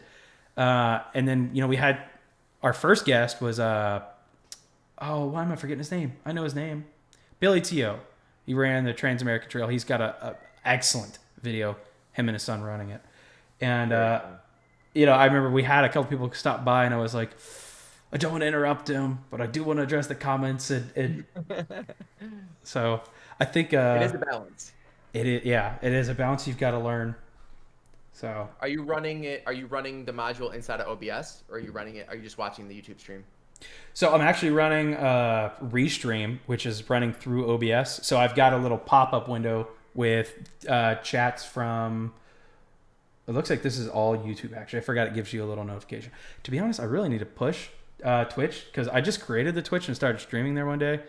I pretty much as I've created content, I just every time I go to make a video or every time I go to live stream, I'm like, there's one thing that I could upgrade. We'll just do that. Yep. Yeah. One at a So, time. yeah. And So. Twitch, I mean, Twitch isn't just gaming anymore, man. I've Mhm. seen tons of different content on Twitch. That's not, that's a myriad of different stuff, not necessarily gaming. So Did I see that you had a Twitch account? Or I think I saw your website. yeah, I had a Twitch account though. Okay. I do have one. So it was really, you see Podnuckmo in the chat. Mhm. That's my buddy. We basically just gamed on there for a while, and that's kind of just where I do gaming content just for fun. So it was more like, hey viewers, if you like video games, come hang out with me while I game, kind of thing. That's all it was. But Yeah. never got any traction. I've been very tempted to live stream Tarkov specifically just because it really is an unhealthy obsession. But I think Brandon and I are going to try to get into more iRacing this winter and actually run like a league or something. So Nice. yeah. My buddy. So reason I saw that I was interested in it. My buddy went nuts on his sim setup at his house. He has a VR setup now. Nice. And I tried to do it, Mm-hmm. and I normally don't get motion sick, but it kind of messed me up a little bit. I couldn't really do it, but it was a beautiful setup. He has that fan something. Yep. Fanatec. Yep. Yeah, he has a Fanatec setup. It's super sick, but it looked like fun, but he does all that iRacing stuff. He loves it. But. Yeah. And by the way, on VR, so we actually got a headset a while back. My wife picked me up one when I got my new job, which very kind of her. I don't get motion sick easily either, but I do remember the first time, maybe 2 or 3 times I had the VR set up. You take it off. I remember specifically the very first time I used it, I played it for an hour. I took it off and I was like, I feel like I've just lost all, what's the word I'm looking for? I just felt like I had to recalibrate to everything. Yeah, like equilibrium. Yeah. Yeah. I specifically, we went to a restaurant around the corner, got some tacos, and I remember sitting there was like, I almost feel like I'm drunk and I haven't drank anything. Oh, yeah. It was the weirdest feeling. It just, I don't know. It was weird, but I described it as being on a cruise ship. Like I was on a cruise ship. That's probably a good way to describe it. Yeah. Just a little bit off, but. Yeah. I don't get that It went anymore. away? Okay. Oh yeah. Yeah. I haven't been playing it as much recently. My dinosaur PC is struggling. I need to build a new one. I've got like 5-year-old hardware in here.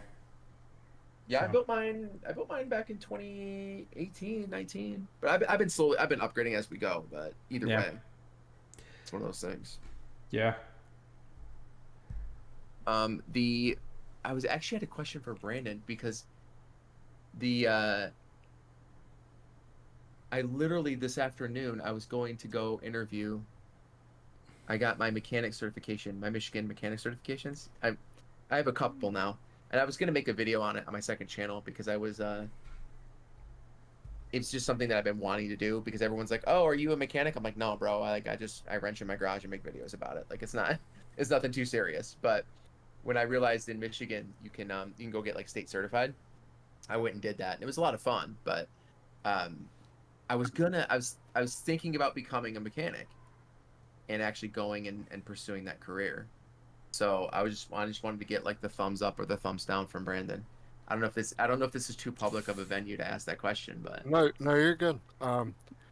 In all reality, it's a very rewarding career, but as I've gotten, I guess, more involved with trying to do my own hobbies of like building my own cars, it takes away from that. Because when you work all day long on, you know, you specifically on Nissans, mm-hmm. you don't want to come home and work on anything else. You Oh, know, I'm so glad you're saying this. This was because like, oh, go my ahead. concern. That's my concern. That's all. Because I mean, there like many times I just want to come home and work on my own projects, Mm-hmm. but it's just like, God, I don't want to pick up a wrench right now. Like I did it all day long. I'm just not interested. Yep. And so with you enjoying wrenching on this, like just for yourself, I wouldn't recommend getting a job turning wrenches. That was I can't believe that was the exact answer I was looking for. Thank you. Yeah, no Because problem. I genuinely I've been so torn on it because I've been talking to my friends and family about it. And I'm like, am I really gonna want to do this all day and then come home and try to not only wrench on Xteras but turn around and try to make content on it, right? Yeah, Which just makes it so much more involved. And so I don't there's this big fear about turning your passion into your career, and that was my biggest fear. Is like when I worked in, I had a long not a long career, like 15ish years. I worked in IT, and I remembered sitting at a computer all day, and then I would come home, and like my buddy would want to play video games, and it's like I don't want to sit in front of a computer anymore. yeah, Like so, it's the same kind of thing, right? Like I want, and it's actually funny enough, this is how my channel was born. Is I got tired of sitting in front of a computer screen and I wanted to go do something with my hands, do something real. yeah. And so that's interesting. So I wouldn't maybe the cycle won't repeat itself. Maybe I'll take a different route. But I do have a couple interviews for like like warranty work coordinators and stuff like that at dealerships. Like maybe some other stuff that are like desk jobs. I feel like I wouldn't get too worn out if I did that, but It would definitely be the better way to go with wanting to keep your hobbies, as they are right now. yeah, it's tough. Well, thank you. I appreciate your Yeah. insight on that. Brandon, I'm just curious. Do you think it would be different if you weren't wrenching on cars, but you were wrenching on something else? The example I was thinking of is aircraft. Now, obviously, that's a different certification. Uh, but do you think it'd be the same? Do you think it would be like, oh well, now I get to wrench on internal combustion engines, not I you know? think it would be slightly different where their want would be there, but I still feel like it would be, you know, you're still wrenching at that point.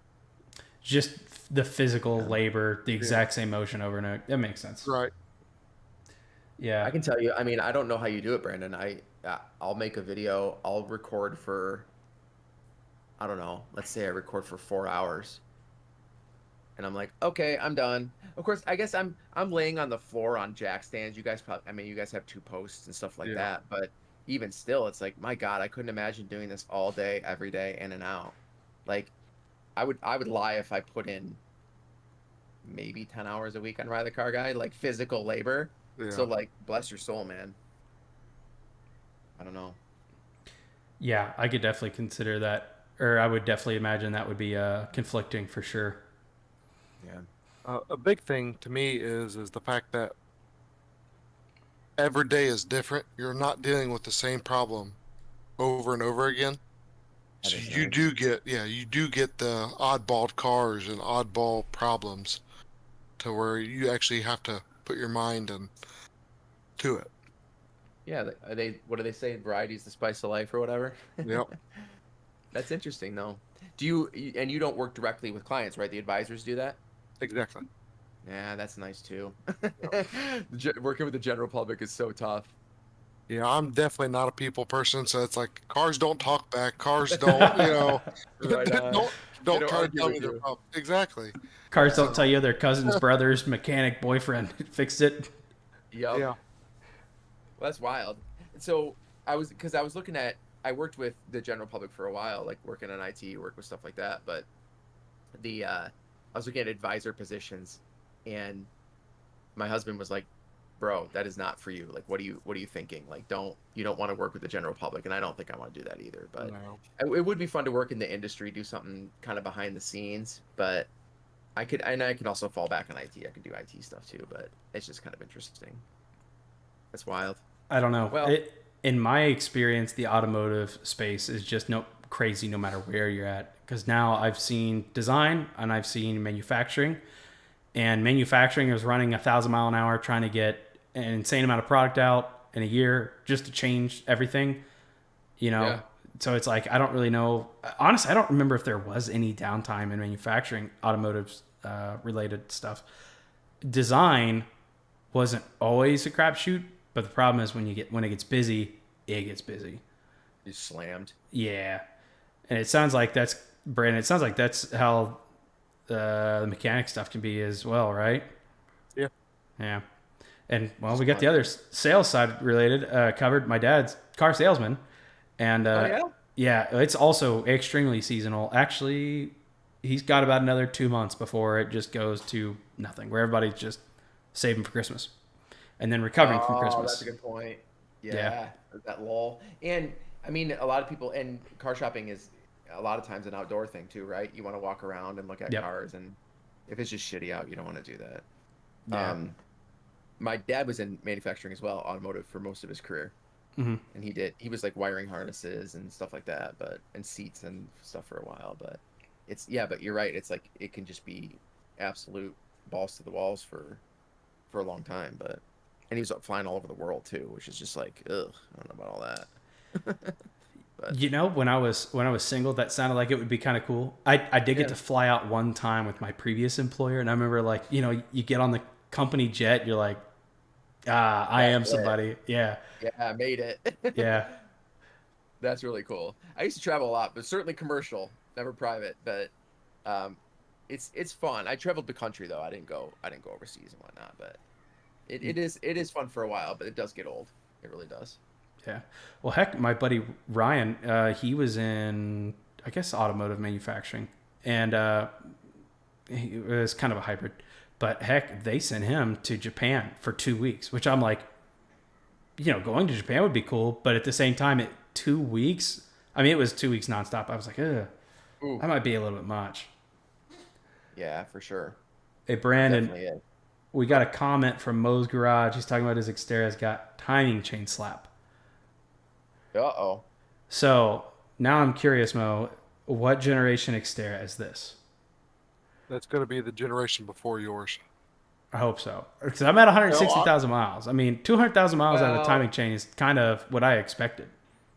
I, I promise you it is before yours because those like first gen Xteras, for whatever reason, those timing chains would stretch, and then that's when you started.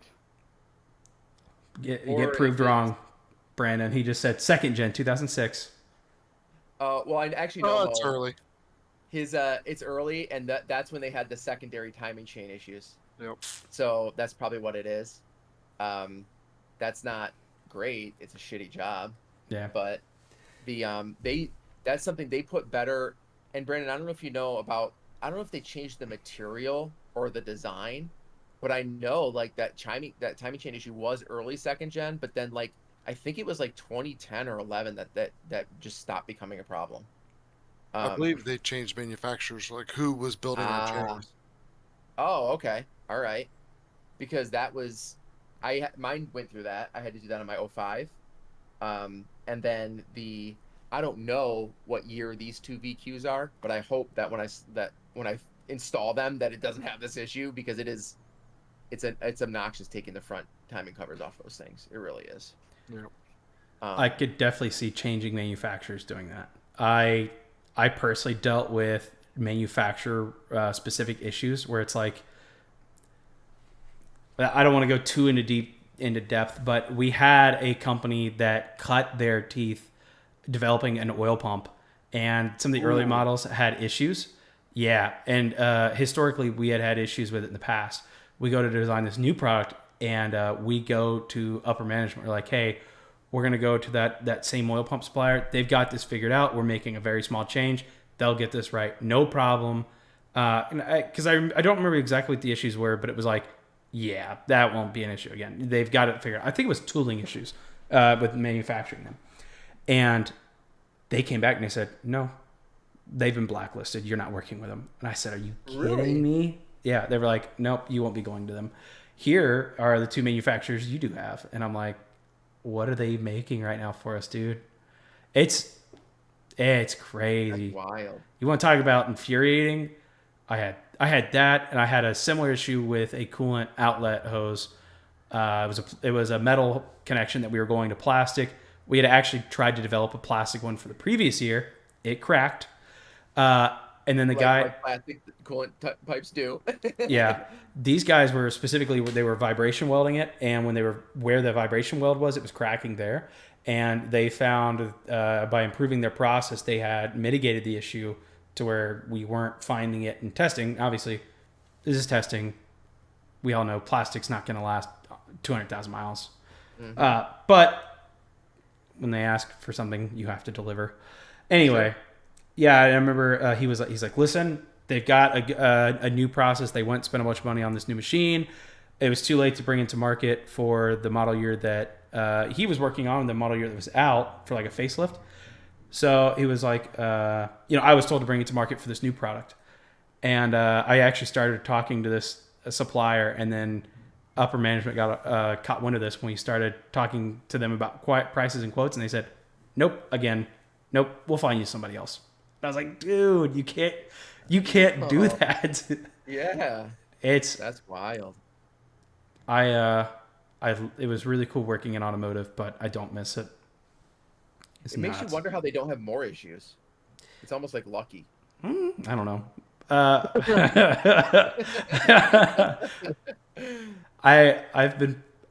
I've only told one person where I used to work. Well, besides Brandon and all my buddies, I will tell the people that I talk to regularly, but I don't say it on my videos just to avoid this because I want to be able to talk freely. But I wasn't a big fan of our big customer. They're not bad. They're just not my first choice. Sure.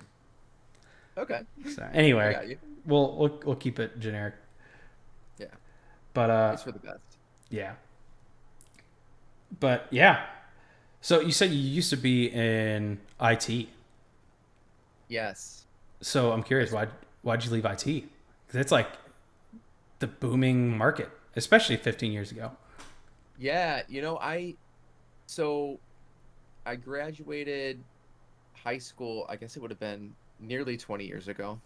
And I was all in, man. I loved IT so much. I was really into it. And then I got my first couple jobs. It was all IT.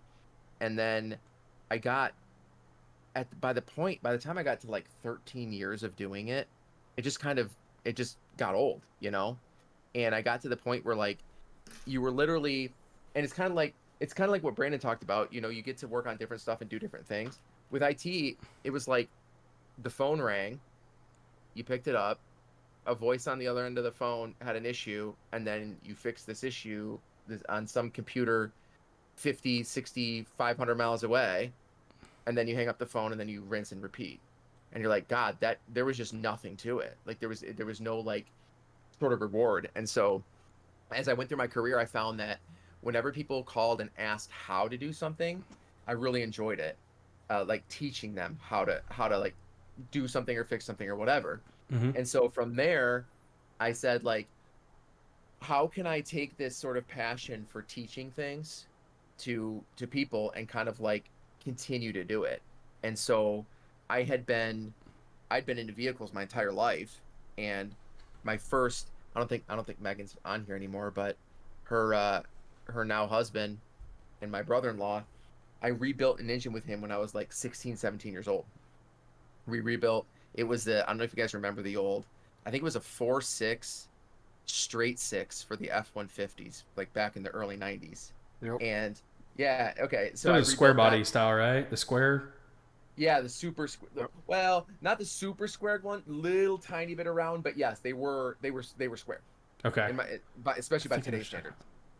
So loved that thing.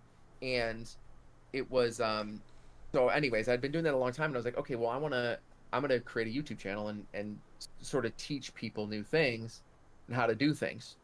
And that kind of like scratched my itch, so to speak, on teaching. And then an opportunity came up to become a corporate trainer. So I actually became a corporate trainer for a number of years. I don't know, 3, maybe 4 years. And then not to like drag politics in, but that company got really political, and I don't like working for employers that get into politics. So I Hmm. said, see you later. And luckily, at that point in both of our careers, my husband made more than enough to support both of us. So he said, just quit your job and go to YouTube full time. And I was like, hell yeah, dude, let's go. And so I quit my job a couple years ago and just did this full time. And I mean, you've seen my channel. It's like a very modestly sized channel. It's not big by any means. But it is more than self-sufficient. So every last dime I put into YouTube comes out of my YouTube.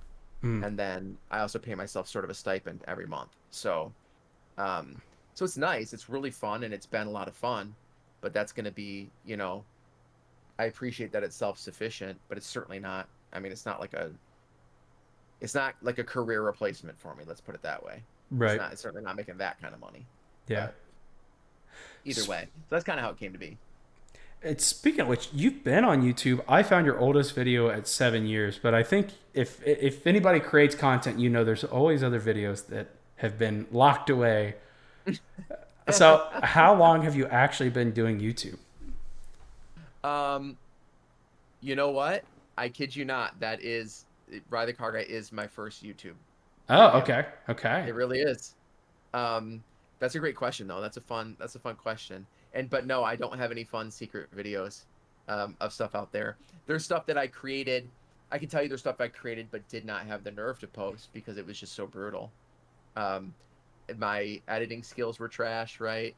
My lighting, my audio is trash. Worse than my first one. I don't know if you actually started the video, but it was hard to watch at this point.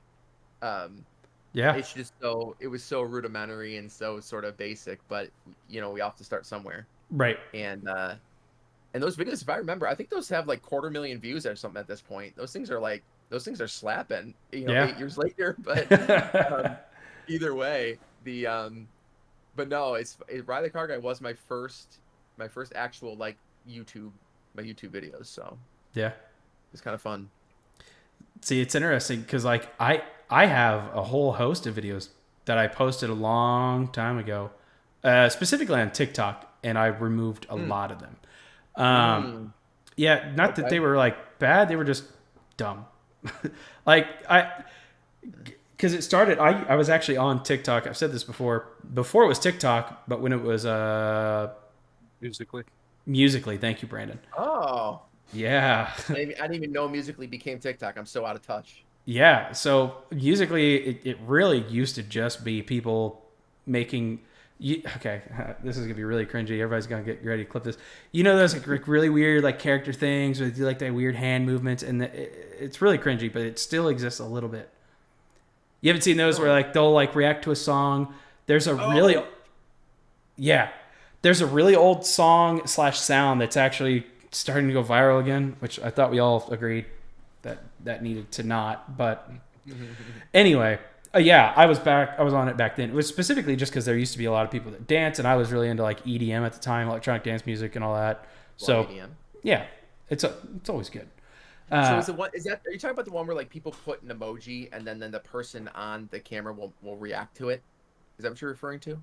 no, I'm Like the talking like they would like act out like anime scenes. So they do the weird look and then the crazy Oh, face yes. and the over dramatized facial expression thing.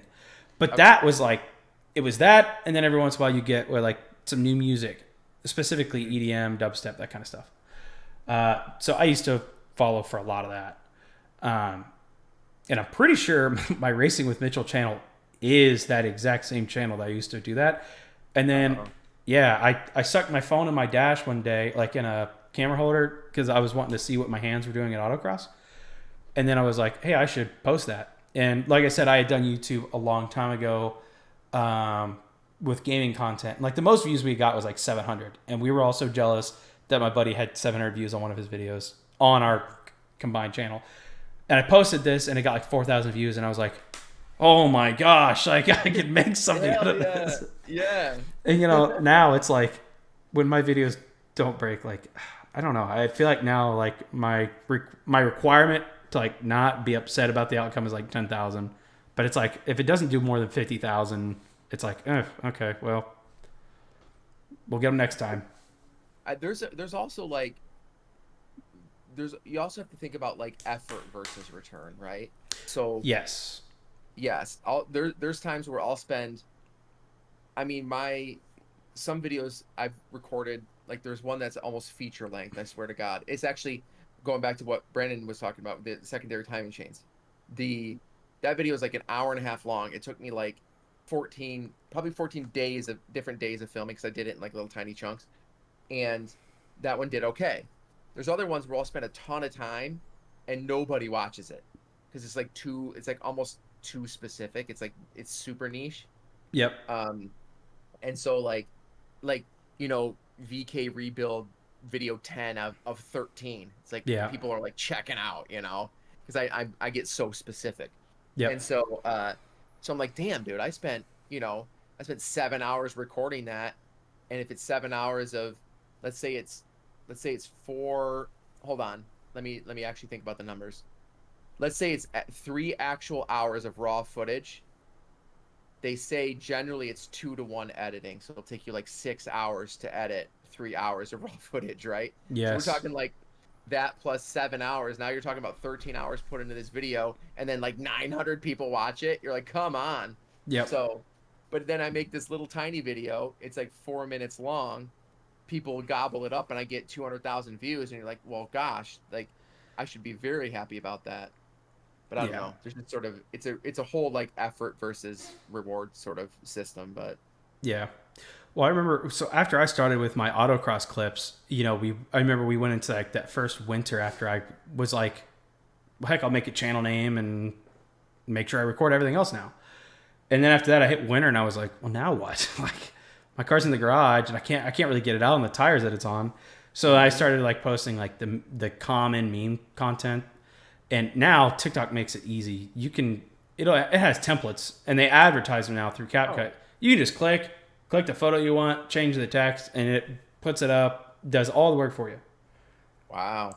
But I had one that did well, where it was like essentially like the kind of people you'll meet at like the track or the autocross or drag strip. And I literally just looked up like people walking away from explosions, or it was like cool guy scenes out of movies. It was like Joker walking away from the hospital as it blew up. Yep. And it would have like a little caption, and I think that one was like high effort, and it took me like 10 minutes, and I did like 100. Yeah. Oh, I miss those days, dude. I used to pump out videos in 5-10 minutes. I got to the point where I was able to make them so quickly I couldn't save enough drafts. Really? Yeah, because I would have like I'd have like I think it was 5 drafts, and then it was like, yeah, we're not saving anymore. Just save it on your phone. That's Now, yeah, I mean, like my engineer explains videos, especially now that I'm putting more effort into the editing and doing the pop-ups every 2 seconds and the short form stuff now. Man, I'm pretty sure the last one took me a good 45 minutes, an hour to edit, and that's like, the video clip itself is like 4 minutes long. Yeah, isn't that wild? Yeah, The way so the whole like the raw footage versus edit time is nuts. yeah, I was actually doing freelance. I was doing freelance editing for a while. I technically still am, where I pick up a couple clients here and there for some extra cash, and some of their stuff. It's like if it's footage that you don't know, it's even longer, right? Because like if I didn't shoot it, I know nothing about it. So Yeah. it's way more difficult. I didn't realize how bad it was gonna, or not bad, but how difficult it was going to be editing footage you didn't shoot, but it's nuts. So I was actually looking at careers in editing too, and I thought to myself, damn, this would actually be way hard. But like when you're recording it and it's your footage, you're like, oh yeah, I mess up here and I do this and I do that, and you know which takes are Yes. good or whatever. But that's funny. It's just Oh, one of those things. I'm so tired of watching myself sit in front of that whiteboard go, and today, okay, Yeah. and today. It's like, dude, Yeah. just say it right the first time. Yep. Oh, that's the thing It's like you nobody turn on a sees. camera and all of a sudden you're just, it's like, it doesn't compute. There's issues. Yeah. And that's so much of a skill on its own is just recording for something to be edited. Because I used to, I would say something stumble and then I would only back up halfway. So then I have these miserable jump cuts. Yeah. Yeah.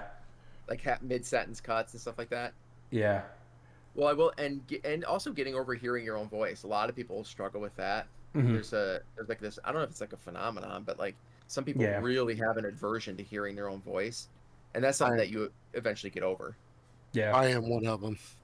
Yeah, Yeah. are you really? I cannot stand my voice. Yeah, it's not a bad voice, by the way. Your voice is just fine. But Yeah. but no, but for real, it is a thing. Like the people like have like this almost like visceral reaction to hearing their own voice. It's Yep. you know, some I people just hate remember. it. Yeah, I remember my early days of YouTube going back and re-editing my clips. It took me a while to get over that. Hearing yourself. Oh, what's worse is like when you hear yourself like just saying like really dumb, cringy things, or like you try to get into a conversation that's happening, and you're like, there's so much going on, and you're just like, oh, geez, like just leave that one alone. Well, Yeah. that's why another thing, and it kind of on the same subject, when you edit stuff and people turn around and watch it, they see only the refined version of what you're creating. Hmm. And so what ended up happening is something that I actually kind of struggled with was in the at least in the DIY sphere of creating videos, is people are like, oh, you make it looks so easy when you do it, and it looks so, it looks so simple the way that you do it. And it's like, well, yeah, but I it's like, let's say it's a suspension thing. It's like, yeah, but dude, I screwed up on the driver's side so I could show you the passenger side, like it's like it's not that I'm good at it or that it's easy. It's that, I can make it look good and I can make it look easy through editing. And so I even went as far as to like uh create like blooper reels. And so because people were like, some people were actually getting like upset about it. Like people were saying like, you're making it look too easy, you're giving people like these sort of false hopes or whatever. And I'm Really? like, yeah. And I'm like, well, first of all, I don't know how much of my content you've seen, but like some of my DIY stuff is so like 101. Like Hmm. I literally create content for someone who's never touched a car to go do this task, right? Hmm. And so what you end up having is you have advanced people who want to basically jump on the video. Like, let's say Brandon, I'm sure Brandon would know, but like, let's say Brandon was jumping in, someone who's clearly very experienced working on Nissans, and let's just say he forgot a torque spec. And he's like, oh, I want a torque spec for the upper control arm, whatever, right? The car guy's a video on. Let's just say that. Okay. And if Brandon jumps on and I start yakking about what a control arm does and why it exists and all this shit, Brandon's like, oh my God, bro, let's go. Like, come on. Get to it, right? Like, get to the point. And so you have that side of it. And not that I don't want to help people like that, because obviously if you need the info, you need the info. I make my videos to empower people to start working on vehicles. And so what I absolutely adore is when I get people that comment and they say things like, like for instance, just yesterday, I'm a single woman. I'm having this issue with my car. I followed your steps and I fixed it on my own without taking to the dealership. Dealership was quoting me $500 or whatever. And I'm like, oh my God, like that's the stuff that I make these videos for. I freaking love that. And I eat it up. Not that I don't want advanced people to benefit from my videos, but bro, sorry, you got to watch the 101 shit to get through it. Yeah. That's just how it is. Dude, But nope, nobody tells you about that kind of stuff when you start making videos that the people saying like, oh, this was such a big help. So my engineering stuff, it attracts a lot of mechanics for some reason on TikTok, but on Instagram it attracts a lot of engineers. And I've gotten so really? many. Yeah, I've gotten so many of college level guys asking me, "Hey, I want to get into automotive. I'm in college. Help me." And it's been like, dude, Really? yeah, it's been awesome. It's been like, all right, I know exactly where you're at. So stick with me for a minute. I'm gonna send you a book, but I promise I'm trying to help. It it makes me feel really good. There's a buddy. Actually, I got to double check his name So, that way I don't say it wrong. What's up? so you help them out? Like you reach out to them like via email or on Yes. the comments or something? Yeah. Shout out to That's Lawrence, by the awesome. way. Lawrence, I know you've been in the podcast before. I don't know if you're in here today, but Lawrence specifically, I've been kind of keeping up with him. If I remember correctly, he said he's not in the U.S. and I don't remember exactly where he's at. But I've actually was talking to him the other day, and I was like, "You got to get internships." He's in college. He wants to try to work in automotive. And I was like, "Internships are the way to go." And I've said this before, but make a long story short.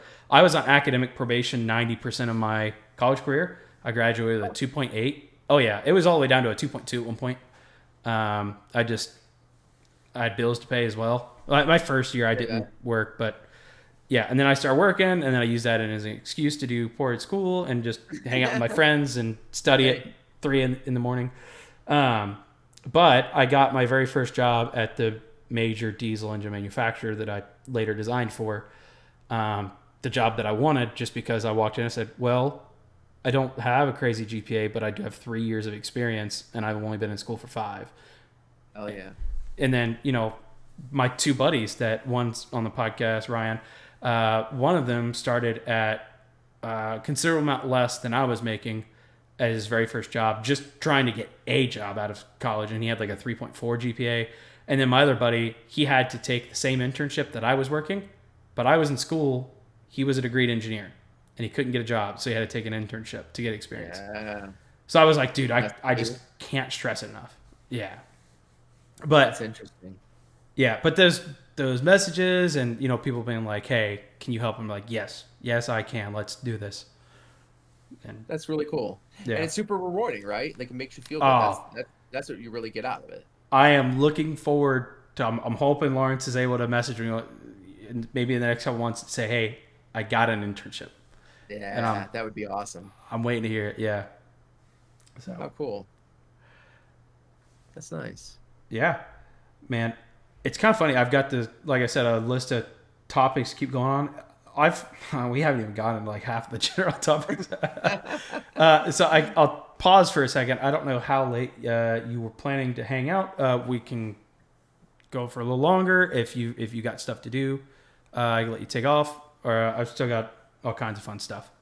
Yeah, I could certainly go longer, man. I'm good. Okay, and if I start holding you too late, just let me know. Okay.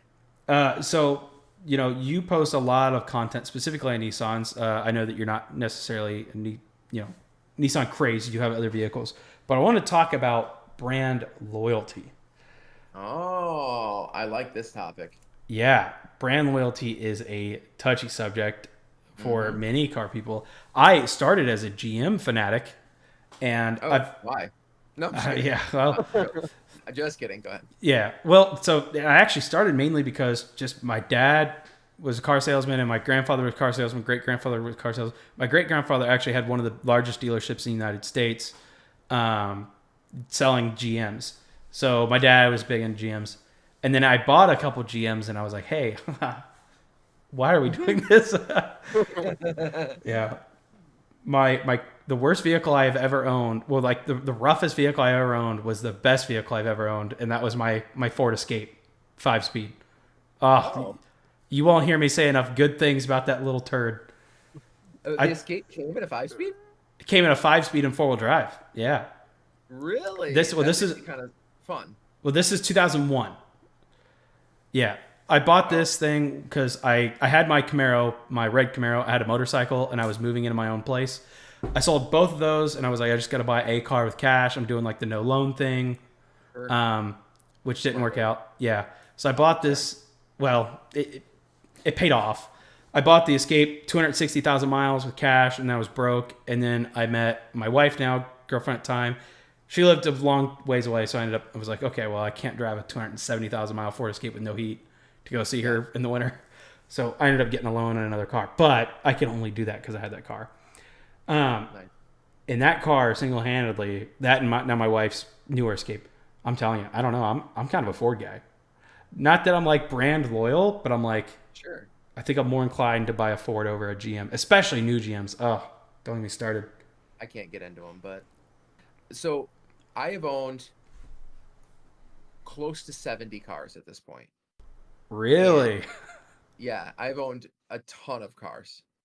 And to be honest, I think that I I used to believe in the idea of brand loyalty, and I used to believe in this idea that like, oh, they'll, you keep buying this car, this company's going to take care of you or whatever, and the older I get, the more I think it's just kind of bullshit at this point, if I'm being completely honest. Yep. And that every single car, it doesn't, or excuse me, every single brand that is, every single brand has their pro and con. And I think that, you know, what works for some people won't work for others. And for instance, I've owned three Chrysler 300s. Absolutely love them. I know it's an old man car, like, people call it that. Mm-hmm. I absolutely adore them. I've had absolutely zero problems with all three of my Chrysler 300s, and no joke. But then I talk to people, like, I make videos on it, and people talk about all these like terrible issues they have with them, and it's like, well, I'm not experiencing that, right? So it's like this super weird individual experience where people will be like, oh, I bought a GM and it did this, and I bought a GM and it did that, and it's like, okay, well, you know that that can happen to you or cannot happen to you. So it creates this sort of false sense of like something being good when it's not, or something being bad when it's not. Mm-hmm. So you mentioned before we went live about my Lexus. So I had a Lexus RX 330 that was a bloody nightmare. The car was an absolute nightmare. And people, what's the general consensus about Toyota and Lexus? People rave about them. Super reliable, bulletproof, all these, super nice things people say about it. And it's like, my experience with Lexus was absolutely wretched. So for me, would I turn around and buy a Lexus again? Not a chance. But, you know, other people love them, buy them over and over again, and never have issues. Right. So the so for me, am I loyal to a brand? Well, I can tell you I'm a Mopar guy. I like Mopars. I've always enjoyed them. I would love to get a Scat Pack Challenger or a Demon one day. I think that would be super crazy. A lot of fun. People don't like how heavy they are. They call them boats. But those are my Vipers. A Viper is like my dream car. Yes. I've always wanted a Viper since I was a kid. So and it never ended. Go ahead. I'm actually not a huge Dodge guy. I've actually never owned a Stellantis now vehicle. Yeah. Yeah, but I will say the 5.7 Dodge. My dad let me borrow one off his lot one time, and I was driving around. And I was like, I understand it. I do. Yes. It just does exactly what it says it's going to do. That's my favorite thing in a vehicle, when it just does what it says it's going to do. You don't have to do anything more. Just do that. And Deliver what you promised. Yeah, that truck, I was pulling a trailer, like moving, and I had it loaded down. And I remember driving around, I was like, little 1,500 truck, like, this thing probably isn't crazy expensive for what it is. 4-wheel drive, 4 doors. I was like, I get it. I could totally see myself buying this thing. Yeah. But the Toyota one is, I'm not going to say Toyota's not reliable, because historically speaking, they have great history. Statistics don't lie. Yeah. But they're not perfect. And people act like they are. We could see her talk about the 1UZZ, the 2UZZs the 1UZZ, the 1ZZ and the 2ZZs that have oil consumption issues. We could talk about the frame rod issues. And nobody talks about these. It's just water under the bridge. Yeah, you got to go buy a 2005 Lexus. That's repeatedly what I was told before buying the Xterra. Go buy an old Lexus. Go buy, the Toyotas. And I'm like, dude, why am I going to pay $5,000 more for what I'm going to spend on my Xterra for something 6 years old? Yep. You know what I mean? Oh, Wait a second. I did actually end up buying another Lexus. Uh-oh. I had a 470, GX 470, Mm-hmm. and we owned it for like 3 months. So, if that gives you an idea. Yeah. But so I was stupid enough. So but yeah, there is this understanding, like you said, people just pretend that there's no issues, Mm-hmm. and it doesn't matter how infallible you think a brand is. There's going to be cars that have problems. They are highly complex machines with probably hundreds of thousands of parts. Mm-hmm. That I mean, it's impossible that things won't go wrong. Period. And there's so much that goes on in the design side in those offices. I'm telling you, it takes one guy saying, I'm going on PTO that day. And then a decision's made while he's out. And it could make or break it. It really can. That's wild. I mean, it happens so often. It's just, you know what I mean? It's not like it's that fragile. But I just mean like, Sure. you know, like, I don't know. I guess I'm going to backtrack a little bit. The thing that I've always said makes or breaks a car is time. Time is the biggest killer. You know, you can design whatever you want. Anybody can design whatever they need to with the right amount of research and time. But it's the companies that rush things. That's when you start having issues. And I suspect that, like, you know, the Nissan CVTs, which obviously Nissan does not make. It's that. Jayco. Yeah. Yep. Yeah, there you go. And obviously, you know, I'm guaranteeing it. That's just a situation where Nissan had a good deal on those transmissions. They said, we have to build an economy car, and this is what we're going to do. And now look how Nissan's paid for it. And it's kind of unfortunate. I am brand loyal to one brand. Uh-oh. What's that? One brand. And I don't care what anybody says. They're perfect, and they cannot be faulted. Is it Tesla? Pontiac. Oh, stop. I will fight until the bitter end. For real? I've had one shitty Pontiac. He is real. I am dead serious. I could pull up a message right now where I told my buddies I gotta go. It was my first car, a Grand Prix GTP. Oh. Okay. And listen, it was rough. Fancy one. About as fancy as a Grand Prix gets, right? Mm-hmm. Pontiac's alive and well in my heart, Mo. You careful what you say. He said Pontiac is dead. Not listen. in his heart. That's right. I need to just buy a GTO and be done with it. But I don't want to meet my hero because I will not accept that Pontiac's bad. So if I buy a GTO, it needs to be perfect.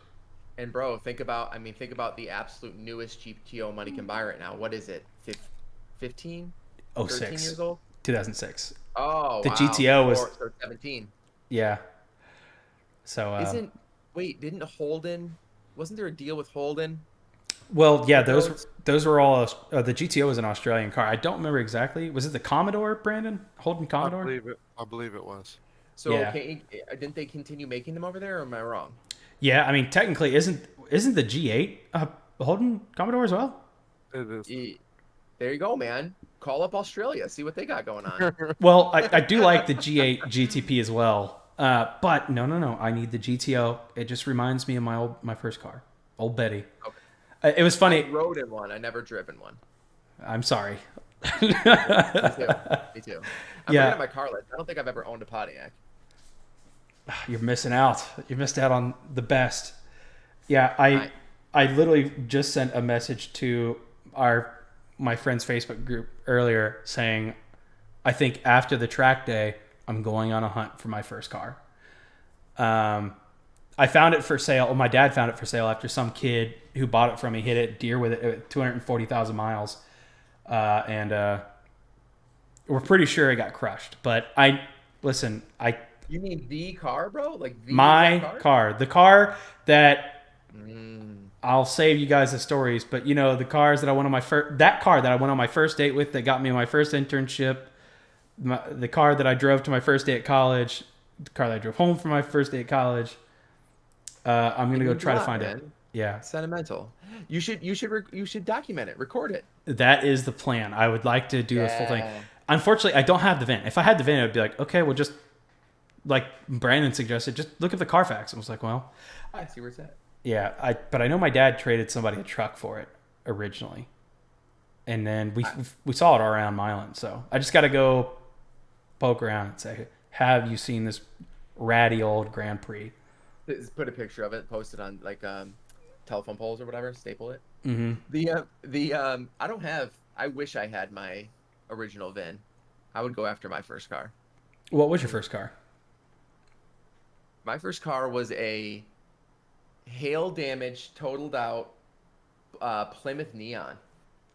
Wow.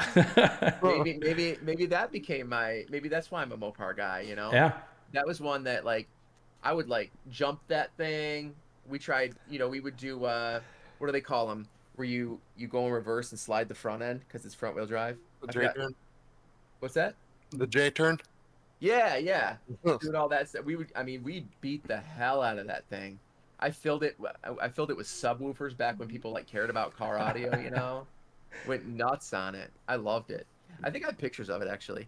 It was a huge piece of shit, but I loved it. It was my first car, like you said, you create memories in it that you can't replicate, right? Because it's happened one time, it's in your first car and that's it.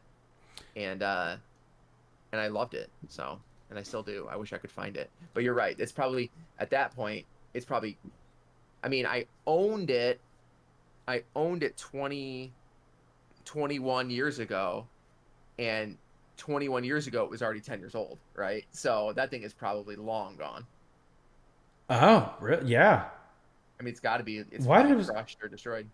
Why was I thinking the Plymouth Neon would have been somewhat new around that time? The first one was a 95 that I owned.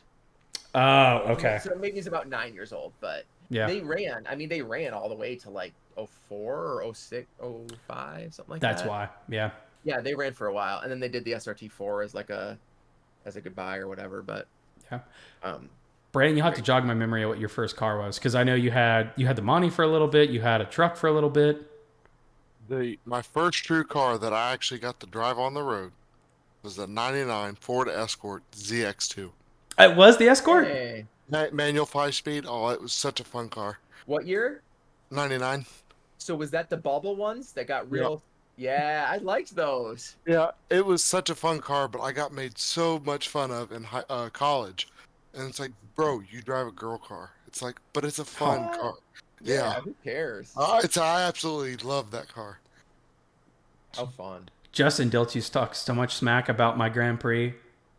Justin, listen, we were buddies back in the day, but if I ever find you, I gotta avenge old Betty. Yeah, I know that feeling.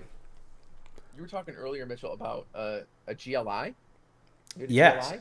that was my second car.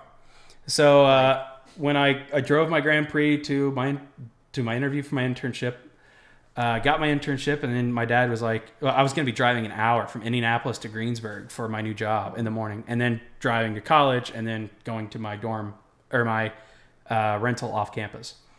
And my dad was like, I didn't really know anything about cars at the time. I was just like, my car makes cool noises when I hit the gas because it had that supercharger.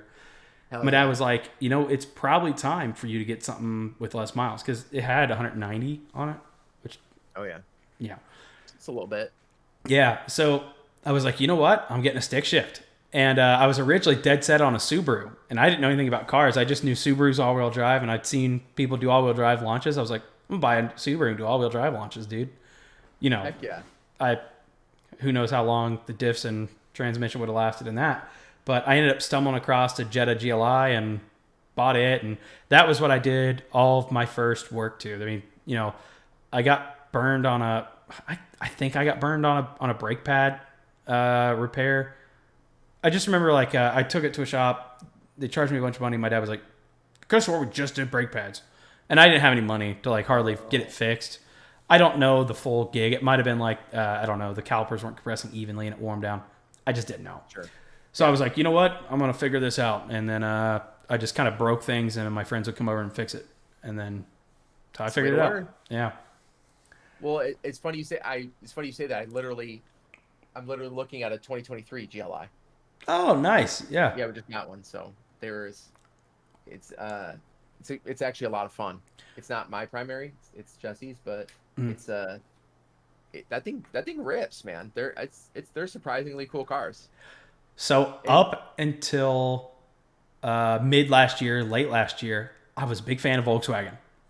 You know, I told everybody about how great they were and how much fun they were. I told Brandon, I said, Brandon, you got to own a Volkswagen. So you don't understand until you own one.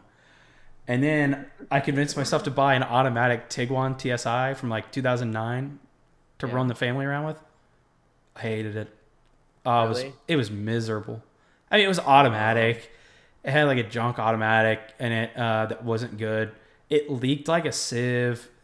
And to be fair, the guy showed me a picture of where he pulled the motor. Um, if I remember correctly, the timing belt went out on it, or the tensioner went out on it, and it ate the valves up. And then I believe he tore the yeah. head off and put new valves in it. But we Oh didn't Lord, realize that until I gave him money and I left. And I was like, man, why did he pull the head off? Well, he told me it was for a timing belt job. And then wasn't until after we left, we were eating after I just bought this car, and I was like, dude, it probably lost timing, and like that's anyway. So we believe that's what happened, and it was just not good. just kind of a junk. Yeah, I don't know. I've had strong feelings on Volkswagen since, but it's really just because of one car. Well, I've never been a big fan. It's mostly been Jesse, but I'll tell you, the first one he had was it was a Jetta. What's their diesel? TDI. Yes, We had a TDI manual. That thing was actually pretty lit. I really enjoyed that one as well. I will. So, If I remember, I'll have to try to get you a video. My buddy Ryan as well. He showed up one day. He bought a manual Jetta ALH. It was the 2004 diesel. $600 running and driving, but it was rough. And by the end of it, I think the car almost had 500,000 miles. He had it for 2 years, and the only reason he was selling it is because the strut tire was starting to rust and separate from the chassis. oh, Yeah, oh, so it wasn't far away from just the yeah, wheel not being connected to the chassis anymore. exactly. Just rip it apart. Yeah, he made some kid promise that the kid was going to show up with a trailer to buy it, and then he didn't show up with a trailer. And the guy was like, "Yeah, but I'm here. Like, you're going to take my money though." And then he sold it, and we're pretty sure that car was still on the road for a little while. Wow. Yeah, Well, hey man, some people like to just run that risk. yeah, but I mean, heck, the thing got like 40 miles a gallon. Heck, he towed a motorcycle to the track with it a couple times. That's awesome. Yeah, They're fun little cars. Huh. Well, Volkswagen's still around, dude. Just don't trust their diesels. Well, I guess you can't now, right? yeah. I Everything's don't know. chrome here. I was well. I don't know how you are about emissions, but I was still interested in a diesel. Um, and what I wasn't gonna do, and what I was not wanting to do, was delete it, because that would be No. bad. So I totally would not have done that, but I didn't end up buying one anyway. Well, my entire experience with diesel is going to be the TDI, and then also my Ram, my Hmm. Cummins Ram, and I So you do don't have a like. Cummins, I did have a Cummins, yeah. I I thought it was great. yeah? I thought you were. Wait, was it? So you currently own an Eco Diesel or the Cummins? Oh, I own neither anymore. But the Okay, the Ram, the 2020 Ram that I had for a while was the Cummins, okay.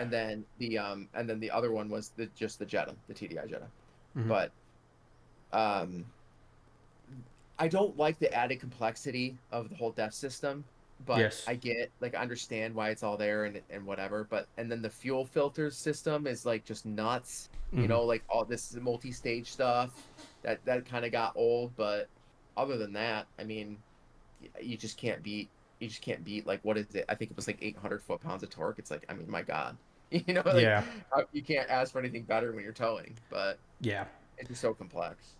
Yeah, they're nuts. I was really interested in getting a diesel for a while just because I liked the idea of getting something that was in good shape that I could keep for a long time. Hmm. But I don't know, the cost of owning a diesel scared me. And what really scared me was just all of the emission systems that had to work. You know what I mean? Yes. All that So, stuff that's forced upon it that like they just sort of slap on there because the law tells them they have to, and then like it breaks down. And yeah. it's like and it's annoying because if you're, you know, certain aspects, if you don't have it fixed, it just the truck just won't run. Period. Yeah. So it's not like you can run without it. But um, wasn't there? Brandon, wasn't there an issue with the Cummins they were throwing in the Nissan XDs? Yeah, there was.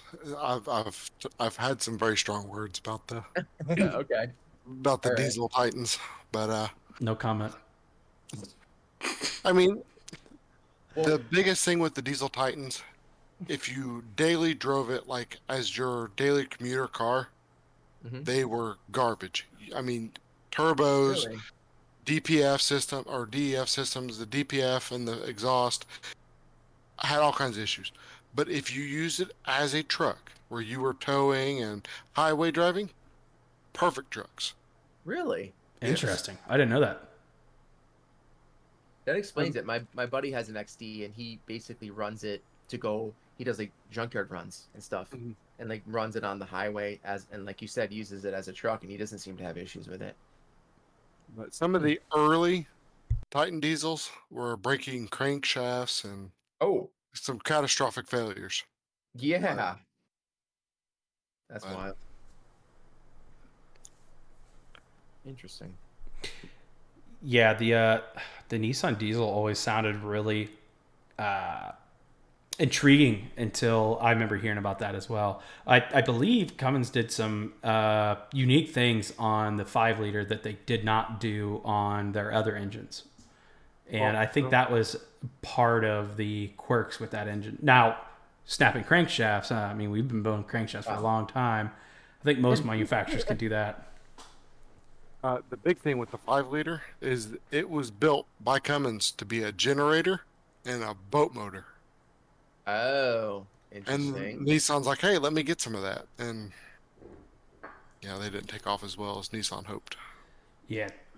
I don't think Dodge was going to be willing to share their 6.7. Yeah. And well, that's a shame. That's a shame because it was the XD, if I recall, was one of the cheapest ways to get into a full size Cummins truck. Am I wrong? You're correct. Probably. Yeah. So I mean, that was what was so attractive about it, right? You're like, hey, this I don't have to spend a bloody fortune. Like Yeah. the Or go but ahead. I'd say you can get into a used diesel Titan now for less than 50 grand. You're not getting into a Dodge Cummins nope, near 50 grand. no. I remember. I think the MSRP on mine was nearly 70, and I paid over 60. So it's not cheap to get into those, but and so that's what's so attractive about them. But I guess if it's something that you need absolutely must rely on, I don't know, it kind of becomes an issue. But I think, in all reality, I think the biggest thing that failed the Nissan or the diesel Nissan was the fact that it's like everybody already was going to Ford, Chrysler, and Chevy for their diesel truck needs. yep, And Nissan was like, oh, I'm not going to buy a Japanese diesel truck. Yeah, it's really hard to get into the American diesel truck scene, I feel like. I you want to talk brand loyalty? yeah. Men in their Oh, truck, American men in their trucks, right? yeah. It sounds like you hinted earlier that maybe you grew up in a small town as well. Me? Yeah, yeah. Yeah. You know how it Yep. is. Yeah. It's you're Oh, driving one of them Japanese girls trucks. Why didn't yep. you get the full size diesel to drive 5 miles to school every day? Yeah. That's right. Absolutely. I mean, I get it. Like I personally think Ford makes a great truck. I really do like their trucks. And Yeah. I really loved my Ram. I'm actually going to my dad is going to end up getting a new Ram. I'm going to get his old clapped out 2004 Ram, and I'm going to love it. I don't even care. I'm just a fan of them, but Yeah. they're just, you know, they have a place in people's hearts. And when you try to come in and try to replicate it or kind of draw people away from that sort of click, if you will, it's tough as nails to do, Mhm. and most people don't want to move away, especially if they are great trucks and they've been great trucks for people for, in some cases, decades. Why would you move? What Yeah. would be the point of moving? Yeah. So By the way, hey Javi, thank you for hopping in. We got Javi in TikTok. Javi is actually a local to us. He was running a couple of different autocross with us, but he's actually running. Brandon, I don't know if you've seen. He's running like wheel to wheel racing now in his Miatas. Well, his Pretty Miatas. Yeah.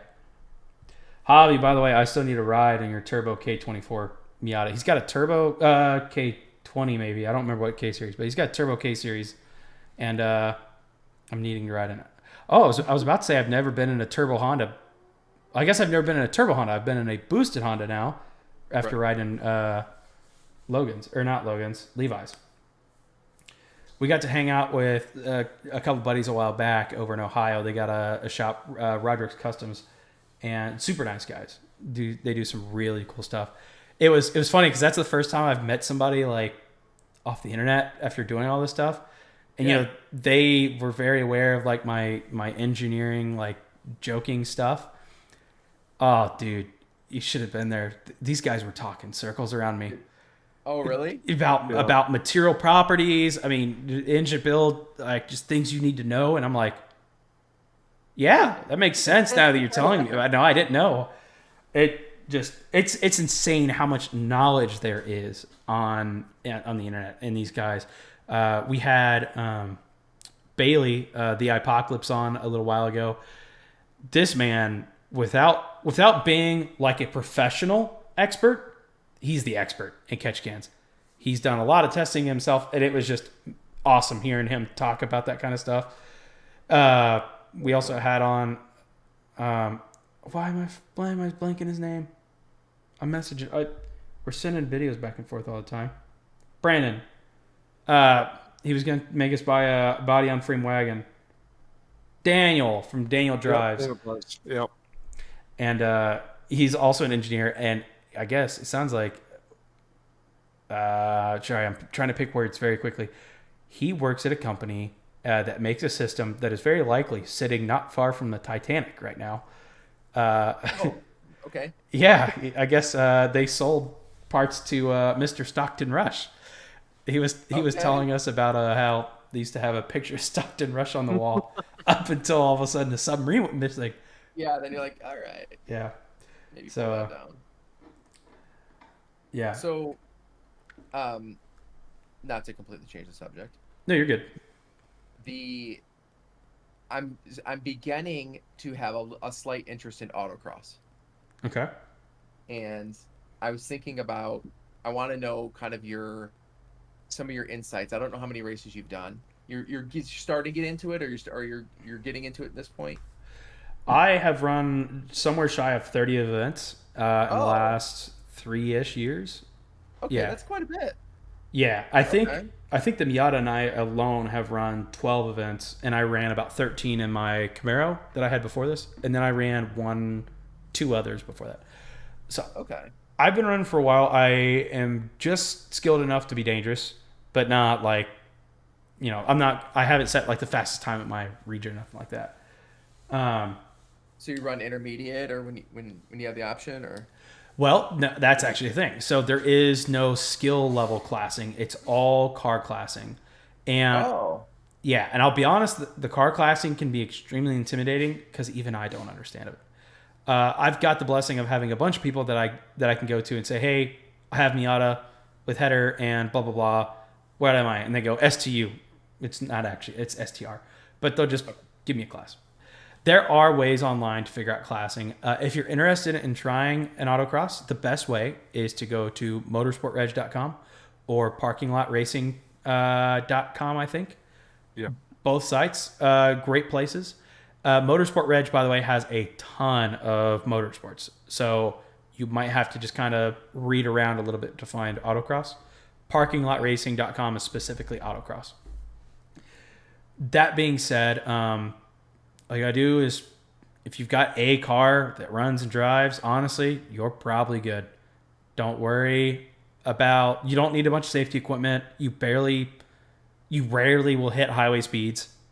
Very rarely. You just need a helmet. Most of the time they have helmets you can rent. At this point, it's really just show up and have fun. The biggest hurdle would be figuring out your class. Honestly, if you just go pick a class, sometimes they'll even have a novice class, and then they'll tell you what class your car is. Typically, if you just show up and you tell them, hey, I signed up for this, I have no idea where I should be, I did some research, and this is where I thought, they'll help you get to where you need to be. Okay. And then after that, it's pretty simple. Your first event might be kind of intimidating, just trying to figure out the cones. How easy it's going to be to read is just dependent on the course layout that day. For instance, Brandon's wife drove for the first time not long ago, and she got unlucky, and the course was very difficult to read, but she actually completed every single one of her runs, if that tells you anything. And she was, I mean, Okay. she was visibly scared. I actually made a video on it. Maybe I'll have to send you a link, but she was almost Did it scared. recent? It was a long form content. It wasn't a short, but I posted Yeah. it 3-4 weeks ago. Brandon, is I that think about right? I think I saw the head. I think I saw the title of it earlier. Yeah. Okay. So don't let it be intimidating at all. It's pretty much just show up and don't be afraid to maybe make a mistake or two. Hit some cones. But what kind of car do you think you would want to run? I mean, so I kind of want to. So I'm just thinking forward to what my next project's going to be for Ride the Car Guy, Okay. and I kind of want to. I kind of want to VK swap a 350Z, and make like a V8 Roadster. I would absolutely love to see that. Yeah. V8 Okay. Roadster Yes. specifically. I like that idea. And I would mean, 100% be on board as well. The other option would be my dad. I don't know if my dad is going to be. I don't know how long he's going to have it, but he has. And you ready for this? Mhm. A Pontiac. He has a Solstice. Oh, yeah. And I've heard that people are throwing LSs into those. And in fact, going back to Gingerman, I saw an LS swapped Solstice, kind of fell in love. So I would love to do an LS swapped Solstice or a VK swapped 350. And so that would be kind of nuts. Hang on. It is now Ecotech. Mitchell loves Ecotech time. Let me put you on the Chevy Ecotech LNF. If you're really looking for a V8, an LNF is not a V8. It's a turbo 4-cylinder, direct injection, twin scroll factory Borg Warner turbo, with an electronic wastegate. So it's their ZFR line or whatever, ZFR. Sodium filled valves. The motor's good for over 300 wheel horsepower, just with a tune and some light bolt-ons, but stock turbo. And they'll make 400 pound-feet with ethanol on stock turbo. It looks like they're pretty cheap to come by too. Yeah, well, yeah. You can get that in the Solstice. It's the Solstice GXP or the Saturn Sky. Yes, I was actually looking at one of those for a little while. Now it's not a V8, and a V8 swap would also probably do very well view-wise. So I can see why you would still want to do that. But if you want something fun for the meantime, highly recommend it. I think the only weak point of the LNF are the pistons. But even then, guys are making over 300 horsepower. Again, stock turbo with no issues. I had a Cobalt SS turbo, which had the same motor, just turned sideways. Yes. Yep. And I loved it. The transmissions are weak, but they are not weak in the sky. Brandon actually just bought one for his... Monte Carlo. yeah, he's doing another swap. They're good for 600 plus horsepower. So 2 questions. I think the Cobalt SS is the one that people put in those tube cars, the Exosets, Yes. right? Now, Okay. you got to be careful because there's 3 different Cobalt SSs. One's fast, Wow. one's fun, and one is dumb. I held up for. Oh, So fun and dumb. yeah, so I'll start with the dumb one. There's the Cobalt SS NA, which is a 2.4 liter, and it's NA, but for some reason they call it the SS because it's got a slightly different motor. There's not really many redeeming qualities to it. It's just what it is. And then there's the Cobalt SS Supercharged, which is up until 2008. So any SSs before then are likely the supercharged. That's the LSJ. They're cool, but it's kind of irrelevant to this conversation. And then 08 Plus is the LNF, and that is the turbo model, and that's when you got direct injection. Yeah. So that it is not. So the LNF is not just. Is it just the 4-cylinder that's already in the Solstice with the turbo on it, or is it not? Yes, it's only the turbo model. Otherwise, the NAs I think are what's called the LE5, which was the NA SS Cobalt. But same internals, same design. Yes. Oh, you talking about NA to Like- turbo? Yeah, like could I slap a turbo on the Solstice and it be effectively an LNF? That's what I'm No. saying. No, because I Okay, think so it is different. yeah, I'm pretty sure the rotating assembly is very different. And Got it. Okay, I didn't know. I think the LE5 is port injected as well. Okay. which, I've never dug into that one. I have no idea, but yeah. Anyway, but if you're wanting to do an LS swap would be super sick. But if you want something that you could play around with temporarily, I would vote the turbo model. Be a lot of fun. well, when I opened that thing up to like goof around with it, I was helping my dad do like a fan relay or something stupid. I'm like, my God, there's so much space in this thing. It's basically like you pull off the fenders along with the hood. Yeah, It's just this ridiculous amount of space in those things. yeah, So I feel like you can just do anything, But yeah. Did Adam LZ 2J swap one? No, somebody does have a 2J swap one. I've heard of Adam, that. yeah, Adam LZ did. I think he did an LS swap. I think he did he turbocharged his mom's NA, and then he did an LS swap. That's right. Yep. That'd be crazy. But yeah, so of the two. I mean, obviously, if I were to get one, I'd probably get a Z because it's kind of on brand for me, right? Yep. And it's kind of within the realm of what I do.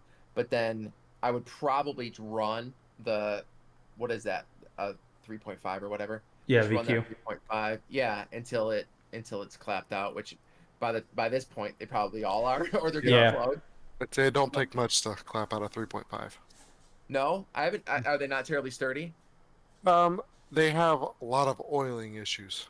Once you get some mileage on them, they have so they've got two timing covers. They got a front timing cover and a rear timing cover.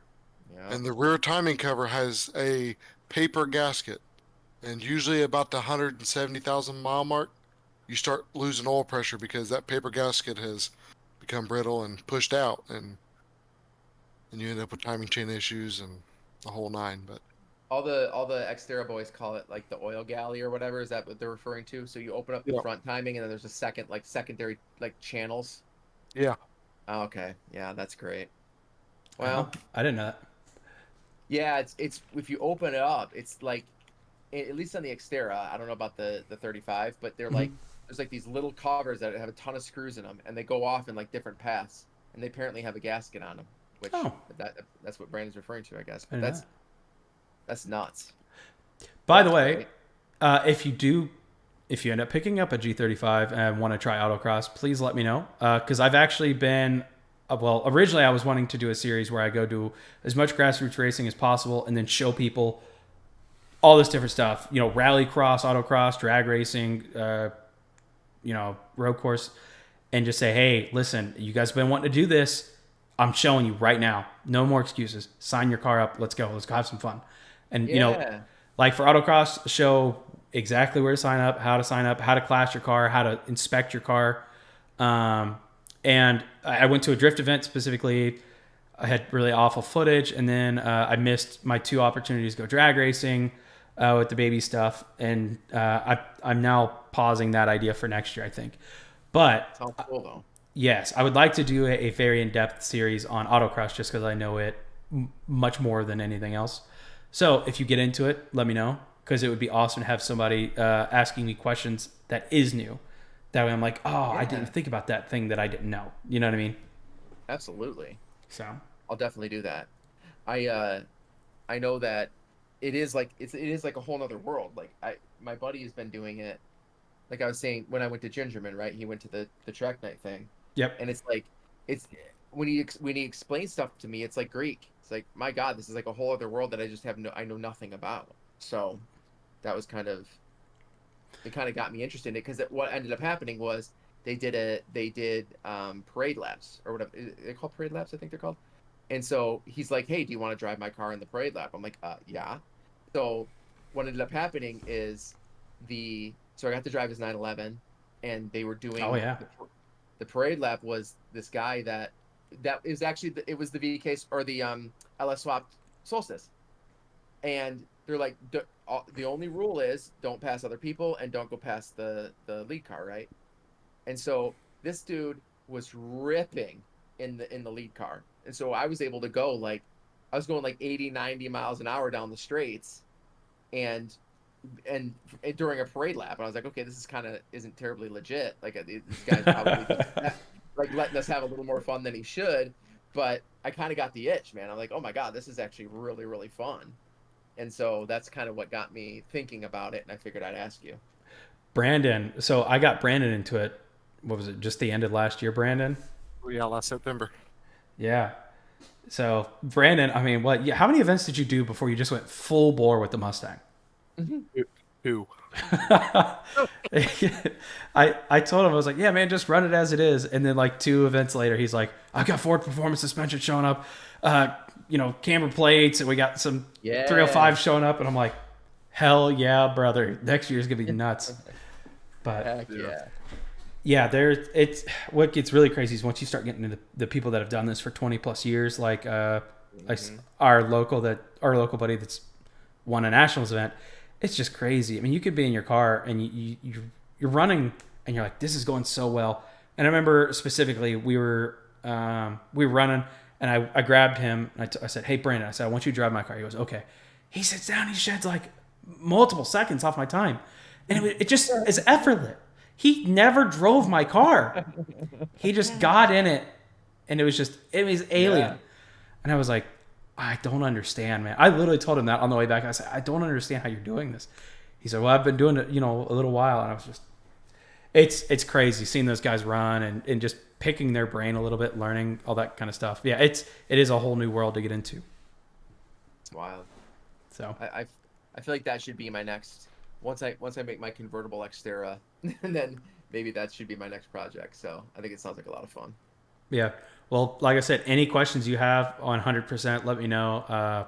I'd love to help out in any way I can. And heck, I'd even be down to come up and maybe run an event with you your very first time and help guide you around. Yeah. Heck yeah. In fact, I think my buddy down in Cincy has a G35X that he's looking to get rid of. So that might be kind of fun. I don't remember what year it was. It was pretty old. Yeah, the all-wheel drive, right? Yep. Yeah, I'm gonna text him and see what the deal is, because that'd be kind of fun. That could be really cool. Yeah. I know he had another one. He was putting the I don't know if it's called VK, but the 45, the 4.5 liter V8. I think that's called the VK45. But yes, it is the VK45DE. So apparently those fit a little bit better into the Infiniti G35s. And so he's actually developing the 4.5 VK into the GX35X right now. And so that sounds pretty awesome as well. That sounds like a really cool swap. That would be pretty sick. Infiniti's also got the M line, where they got like the M36, which is M35, which is the 3.5 liter. Then they've also got the M56, which is the 5.6 VK. Oh, really? The M it's called? Yeah, the M is in like monster. Yeah. Interesting. And they made it from like, I want to say it was 2010 to like 2015, 2014 maybe. Oh, so like the next generation of that. Yeah. Series? Okay. But it's like a full size car. It's a V8 rear wheel drive. Oh, snap. How haven't we heard more about these? Yeah, I'm looking at it right now. That looks pretty mean. I absolutely love it. Like, cause I've driven a couple times that's come through the dealership, and it's a blast. Are these all automatic, I assume, Brandon? Yeah. I assume these are torque converter though. Yeah. Yeah, but with Infiniti, right? Usually with luxury brands. Yeah. I mean, it would be fun. I wish they would throw manuals into them, but still. I'm sure someone makes a kit for it where you could. Because I think this would be fun enough though. Yeah. Now the only thing I will warn you about is I would highly recommend you run with whatever you buy as it sits first. Just because for one, it won't be limiting you time wise. You're going to be the limitation for a while unless you've done some motorsports before. But even then, unless you've kind of done autocross specifically, Bailey said this specifically when we had talked to him. He said track stuff doesn't really correlate to autocross stuff very well. So it's kind of limiting on how much experience really would help. But it's more of just to understand the classing systems, I think, and to kind of get your feet wet.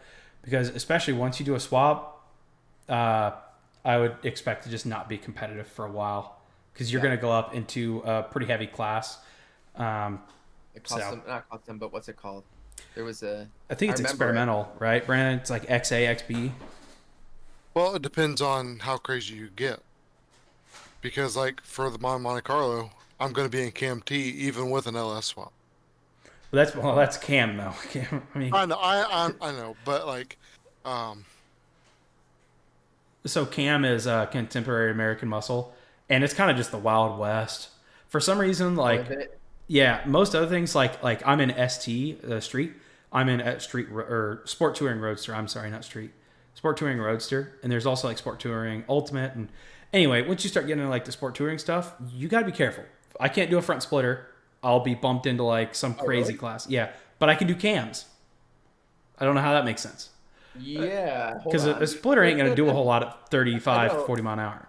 Yeah, I was about to say, But like, yeah, you're not creating tons of downforce or yeah, anything, but but the cam class we've seen full aero, supercharged, V8s, like aftermarket supercharged V8s, fat tires. I mean, like full bore, like race cars, and they're still cam running in the exact same class as his mostly stock Mustang. Well, that's wild. suspension modified Mustang, yeah. So that Huh. for some reason that one's the Wild West. They really honestly need to put a middle class in there somewhere, but they haven't. So I guess you might run into like where you break it up so much that you have like one car in each class. You're like, you're just like, ah, well, yeah, no one's competing against each other at a certain point. I would imagine. I don't actually know, but my last warning will be to sum this all up. The classing system doesn't make a ton of sense. It oh, okay. it works fairly well. It's just there's a lot of like why this then that. Hmm. I don't know enough to give a bunch of examples, but the cam one is the more obvious one. So, Okay. but Speaking of autocross though, I think you mentioned in one of your streams an RX-8. What's the story yeah, on that? well, that is starting to develop here very quickly as my Miata is Oh, actually for sale. oh, okay. Yeah, So that's what so you're looking to replace it with? I think we found a Mustang last night that might pique my interest. I'm not sure. So essentially, I mentioned I want to get a four-door car, four-seater car. The Miata doesn't fit that bill. So the Miata's for sale, and I've actually got somebody that is trying to come look at it. But I've signed up for a track day on Thursday. So I told him I was So like, there's that. yeah.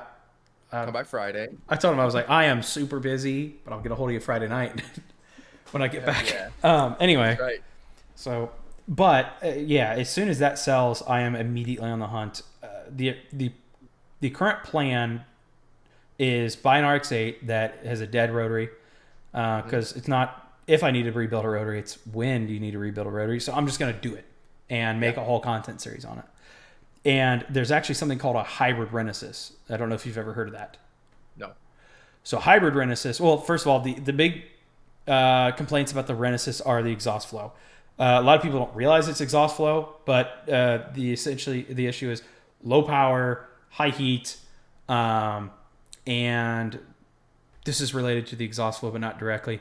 The lack of how the apex seals run, the apex seals wear out quickly. I'm trying to remember exactly where I was going with that, but essentially, what they did is instead of having the ports on the side of the housings, the rotor runs across here and the air comes directly in and hits the rotor. Instead, it comes in through what's called the iron, which is like the rear plate or the front plate or the middle plate, and then it has to cut 90 degrees to enter the combustion chamber and then go around, and then it has to again cut 90 degrees, and go out. Now, a bunch of people have done research and say the intake side flows just fine. Kyle Mohan Racing and Mazda Tricks. They've got a bunch of experience with this stuff. Kyle Mohan Racing does a bunch of Formula Drift. And they all say the intake side will flow whatever we need it to. That's not the issue. It's the exhaust. So the idea there is to do a peripheral port, which is that port through the side of the housing like the RX-7s had, which is very expensive. But Mazda makes a rotary housing that has a peripheral exhaust port from the factory in the 80s. It's called the GS LSE, and it's an RX-7 housing. And you can bolt it right up to an RX-8, essentially. Really? Yes. So the idea is disassemble the Renesis and put in the RX-7 housings. You want to run RX-7 apex seals, but there's some light machine work that Mazda Tricks does, and it's not crazy expensive. So that's what Make I'm that work, I rebuilding. mean. Yes. Okay, that's Yeah. interesting. So, and it's not, there's not a ton of videos on it of it on the internet. Mainly Kyle Mohan Racing, and Kyle Mohan Racing has done a turbo hybrid Renesis and shown that on less boost they can make more power than a similar, generic Renesis. Because Uh, of the flow. yes, and Huh. he's currently building another hybrid Renesis to run NA to get NA numbers. But they're right in they're coming up to the very end of the FD season for Midrift, so that is kind of on pause temporarily. Sure. So anyway, there's only like one or two YouTubers that have talked about it, and nobody's besides Kyle Mohan has kind of done a build. And even then, Kyle Mohan is just like, okay, we got these parts, we're gonna build on now, and then it's like, oh look, it's built. So Yeah, you can't have that. yeah, so I want to do full thing. Going to buy the car, tearing down the motor, blah blah blah.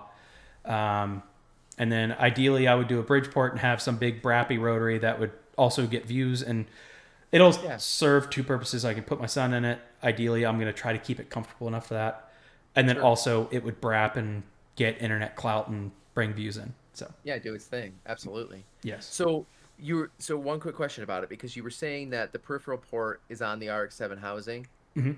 Is the intake still the 90 to get in on the RX-7 housing? I was confused at first because they said you didn't need a custom intake manifold, but you do need a custom exhaust because you're just adding two ports. And Yeah. I went back and I looked at Kyle Mohan's build, and for sure there isn't an intake peripheral port. So I don't know why Interesting. the RX-7 in the 80s did not have an intake peripheral port, because I thought that was Yeah. the standard, but I might just be wrong, and they might just be the typical in plate ports. I guess I don't know what the proper word would be. That's So good to yeah, know. so Okay. but also I mean they can also just do bridge ports and different ports to the intake side. My understanding is on the exhaust side you're limited due to some water jackets that run in that area. Okay. So there's really not a whole lot it sounds like you can do on the exhaust side to get better flow. Interesting. Okay. Yeah, So is that excess heat that something that's wasting the apex seal, or is that just a separate issue? it is going to increase wear on the apex seals for one, but it also can lead to a situation you start cracking housings or end plates. And Sure. then, Freakishly hot. yeah. Now, that being said, I don't think that's a common failure. There's a bunch of people that run Renesis RX8s, no problem with the track. But it's just one of those things. Honestly, I'm only doing a lot of this for the content now. Yeah. Right So, on. I'm right with you there, man. yeah. Yeah. So, The whole reason there's a V8 in my Xterra, right? Like we talked about. yeah. People wanted to see it, so I made it. So, yeah, I'm excited. Although we did just find an S197 Mustang from like '06 with a ton of track prep done. Like, Nice. yeah, he's got like was it a Torsen diff? It was I a, think it was an Eaton. yeah, it was an Eaton True Track. You're right. Oh, okay. 373s, like a bunch of big brake upgrade from like a 2014 Mustang GT500 or something crazy. So, and the guy's asking not a whole lot of money for it. So it's like, we'll see if it's still available and I can get it at a fair deal, maybe. But honestly, I think it'd be hard to peel me off of the RX-8 idea now just for the content. Well, I can tell you uh, as far as like following or creating something that isn't already out there, you can't really beat the whole, RX-8 rebuild, right? But Yeah. that one of them, and in fact, going back to that, my S187, one of the reasons I bought it is because it was very popular on YouTube, and like there's like this seems to be this never-ending well, or let me say a never-ending hunger for Mustang content. People eat it up. Yes. I told you, So Brandon, I'm not the only one thinking it. yeah, it really is like this sort of, it's sort of like, do you want to go the route where like ride the car guy route where I'm making Xterra content? There's like 5 other people on YouTube that make Xterra content and hit that niche and have a small channel that people are sort of passionate about, or do I go buy a Mustang and do burnouts and almost run into crowds and make videos on that, and people eat that up because people will watch that shit endlessly, right? Yeah. Forever. So it's kind of just this, kind of the route you decide to take, and that was one of the reasons I bought the S197. And then I told you about it. I ended up Yep. hating it and all that, but that was my fault. To be honest, I'm afraid even with our Mustang content, if we double down on that, we're not doing roll race, slick tire, E85 Coyote or boosted Coyote. So I don't think we're gonna get the core Mustang audience. I think there will be some Mustang enthusiasts that are more likely to stick around to see Brandon's car run. But I think we're still in a different niche than what is big. So There's another guy that I had met a couple times. He's friends with Zach, the guy I mentioned earlier. Mm-hmm. He runs a Mustang channel. I can't think of what it is. I'm gonna follow him while we're talking. Yeah.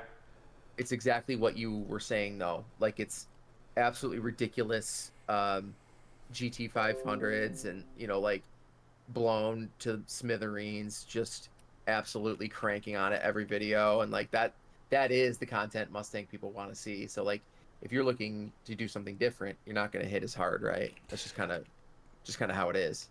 Yes. I'm sorry. Can you remind me his last name? Zach? Calvin. Calvin. Calvin. Yep. One of those double first names. He's very big on Instagram. Yeah, exactly, right? He's doing really well on Instagram. And I had actually, I mean, I'm certainly not going to take credit for his YouTube content because it's all his content, but like, I really encourage him to get into YouTube because he wanted to do like long form content. Mm-hmm. And so like, I kind of talked him through creating his YouTube account and kind of getting him into that whole area, but a lot of his stuff that he does is kind of fun. Some of it's pretty damn risky. Like he'll shred through Daytona, like the city, like with people there. It's like, bro, what are you doing? Yeah. But I mean, it's, I'm not saying like he's one of those guys where it's like he'll do anything for the clicks, but he knows. Let's just say he knows what gets clicks, and he knows the right things to make. So it's crazy. It's really crazy. But he's a lot of fun. Where is it? I can't think of the name of the channel, but he's right down there in Orlando as well. And what kind of car or what kind of content? it's the Mustang GT500 he had for a long time. He has like 9 Mustangs, but the friend of his, I can't think of what it is. I think I know of a guy that's down in Florida that does a bunch of Mustang content. Do I follow him still? There's only the one that I know of from Florida. Who? YOLO Douchebag. He's Yellow Douchebag is called? Yeah, that's his name, and he's a tuner for Lund Racing, which Lund is big for Mustang. Yeah, I think his name though is shit. I know his name, but he's got that alias. But I don't. Is his channel Yellow Douchebag? I think it's Antonio Flores. I think is his name. Oh, yeah. Huh. Let's see. I know I got him on Facebook. Did the guy you're thinking of used to have a silver S197 GT500? And he's got a son, and I think now a daughter too. No, his is red. His GT500 was. But Is it new? He also has a Chameleon. No, it's the one right after the 197, whatever that was. Okay. Yeah, I don't think I know him then. All right. But if you think of it, send it over to me. Yeah, absolutely. His name's Alex Flores. Yeah, that's right. I don't think he does that skit anymore, does he? No, he pretty much gave that up. I think when he went to Lund, but I couldn't remember his name. Yeah.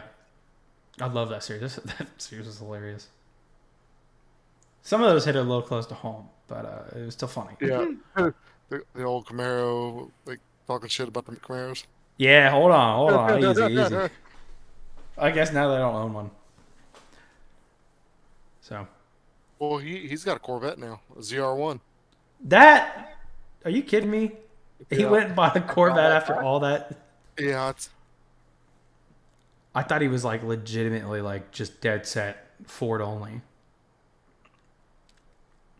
See, there you go. Maybe people are growing. Maybe they're changing. Maybe brand loyalty isn't as big as it used to be, right? I do think there's some truth to that. In all seriousness, yeah. I mean, especially with everything going on right now, and how much change is happening in the automotive space. I think everybody's trying to figure out new things. Oh yeah. And some brands like push to electric that pushes some people away, like Mm, it's not for everybody. So yeah, I forgot. There's been a number of brands that have pledged to go like all electric with X number of years or whatever, but I think Toyota's the only one that's like fighting for hybrids still. Their new Land Cruiser, though, listen, I don't have $55,000 burning a hole in my bank, but if I did, same. I'd be buying one of those Land Cruisers. I think those things look sick. The brand new ones? Yeah, they're that brand new one they announced. Actually, okay. Oh, The Forerunner is going to be the same thing without the hybrid system. I might get the Forerunner if I was in the same boat. I'm not gonna Until lie though, the look is good. It looks really good. they nailed it, in my opinion. Yeah. I mean, it kind of looks like a Bronco, but Actually, it still looks really good. on that note, this has been. I'm following a bunch of Xterra Facebook groups, and they keep sharing the same damn rendering. Some dude made a rendering for a new Xterra, and they're like, "Look, guys, look!" And it's like, dude, we've seen it for like the last year. It's not real. Yeah, Have you seen that rendering? I have, and I mean, it looks cool, but Yeah, I mean, they probably just put it into an AI image creator, right? yeah. And would it be fun? Absolutely. And here's the problem. And Brandon, I know you're a tech at Nissan, right? You're not making these decisions, but Right. like the time to make a resurgence for an outdoorsy off-road vehicle is Mm-hmm. like it's passing as we speak. Like Yeah. now is the time, bros. Like you got, but Nissan's going to be day late and a dollar short, right? They're gonna either come out with it too late or not at all, and they're still running it's called the Terra, but they're running like the sort of spiritual predecessor of the Xterra in other countries, and that's been running forever, right? I didn't know that. So yeah. So the Terra, it's called. I think it's just called Terra. So Oh, Nissan Terra, and it's more. They did to the Terra sort of what they did to the Pathfinder, where the Pathfinder is kind of, I don't want to use a vulgar term, but like they kind of turned it into a crossover, right? They kind of made it more minivan than it was SUV. It's kind of yeah. the same story with the Terra. So Terra Okay. is they kind of made it into a crossover, but yeah, it still runs. I think it's over in the Middle East. Yeah. I know it's over in I think it's over in Asia, but they ran that for a while. I see a picture of one. They made the windows way too small. Dude, the doors look like they're coming up to like where your neck would be, and there's like a tiny little window. I don't know if it's just the Oh, you're proportions of this right. Now that you picture. say that, I'm looking at the white one. There's a white one that. Are you on the Wikipedia? Yeah. I wondered if this has just got a weird aspect ratio. But the wheels look round.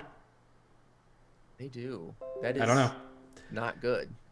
But it would be cool if they just came out and they attacked that overlanding market like Toyota's doing with Yeah. with the Land Cruiser.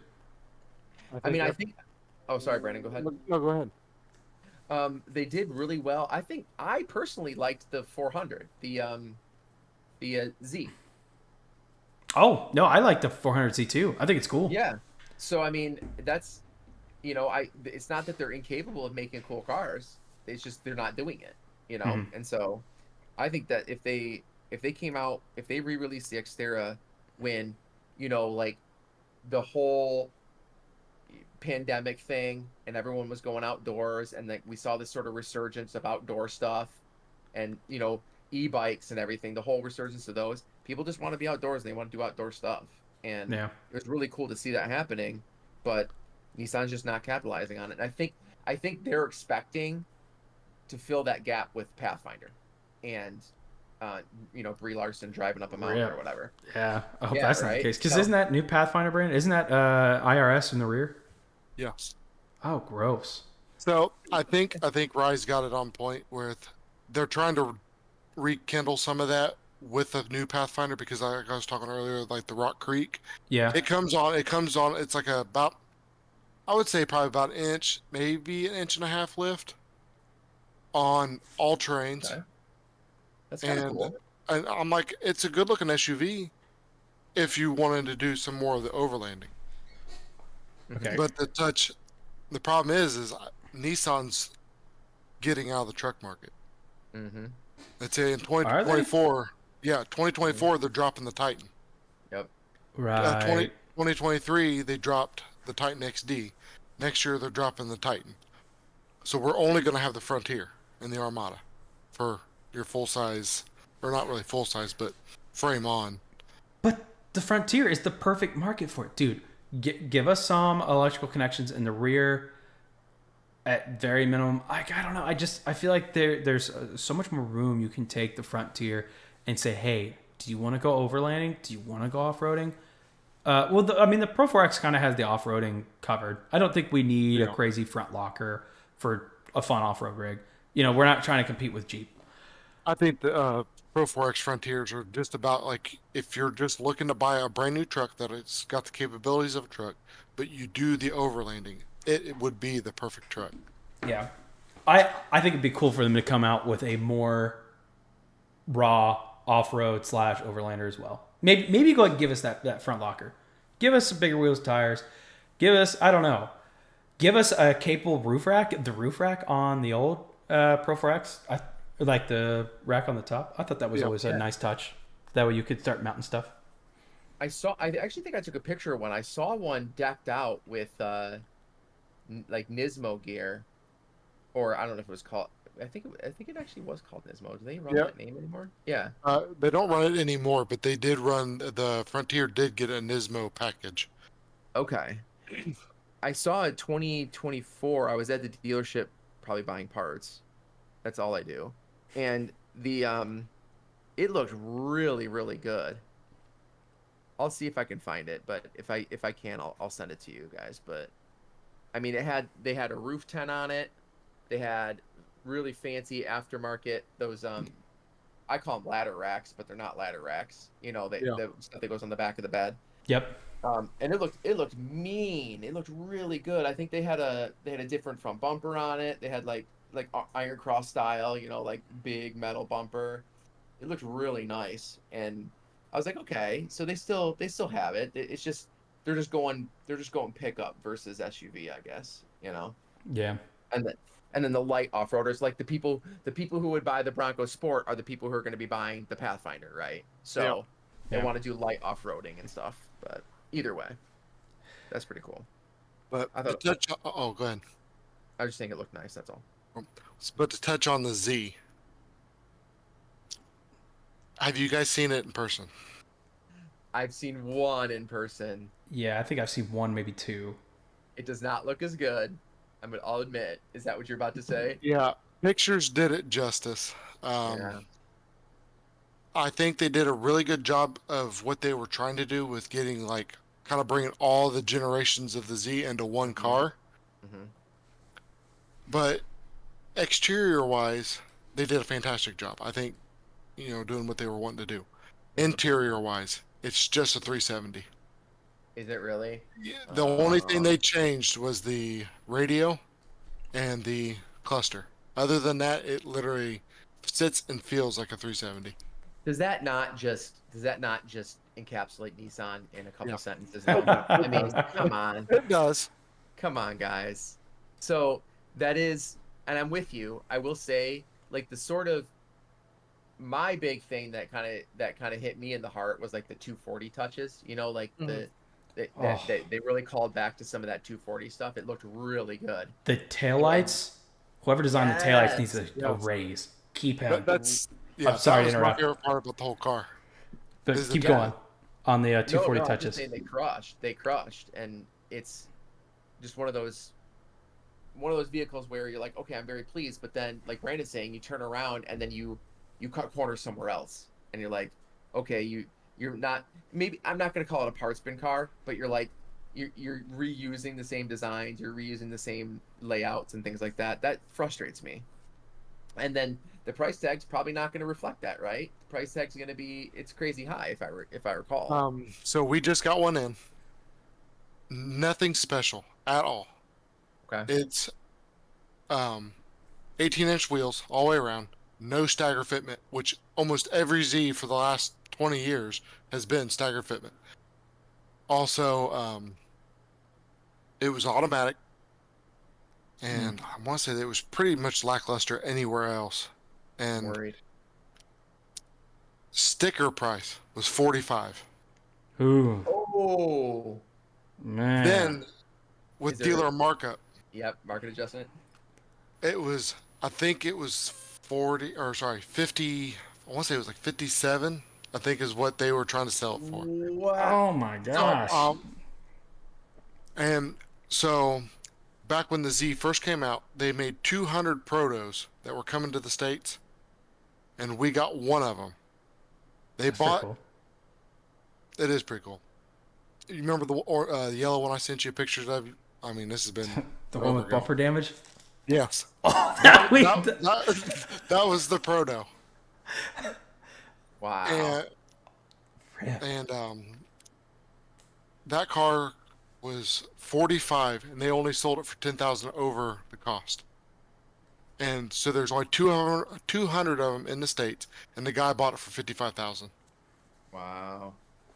And I'm like, that's crazy. Like, you could get just like a base model version of that car and for the Yeah. same price.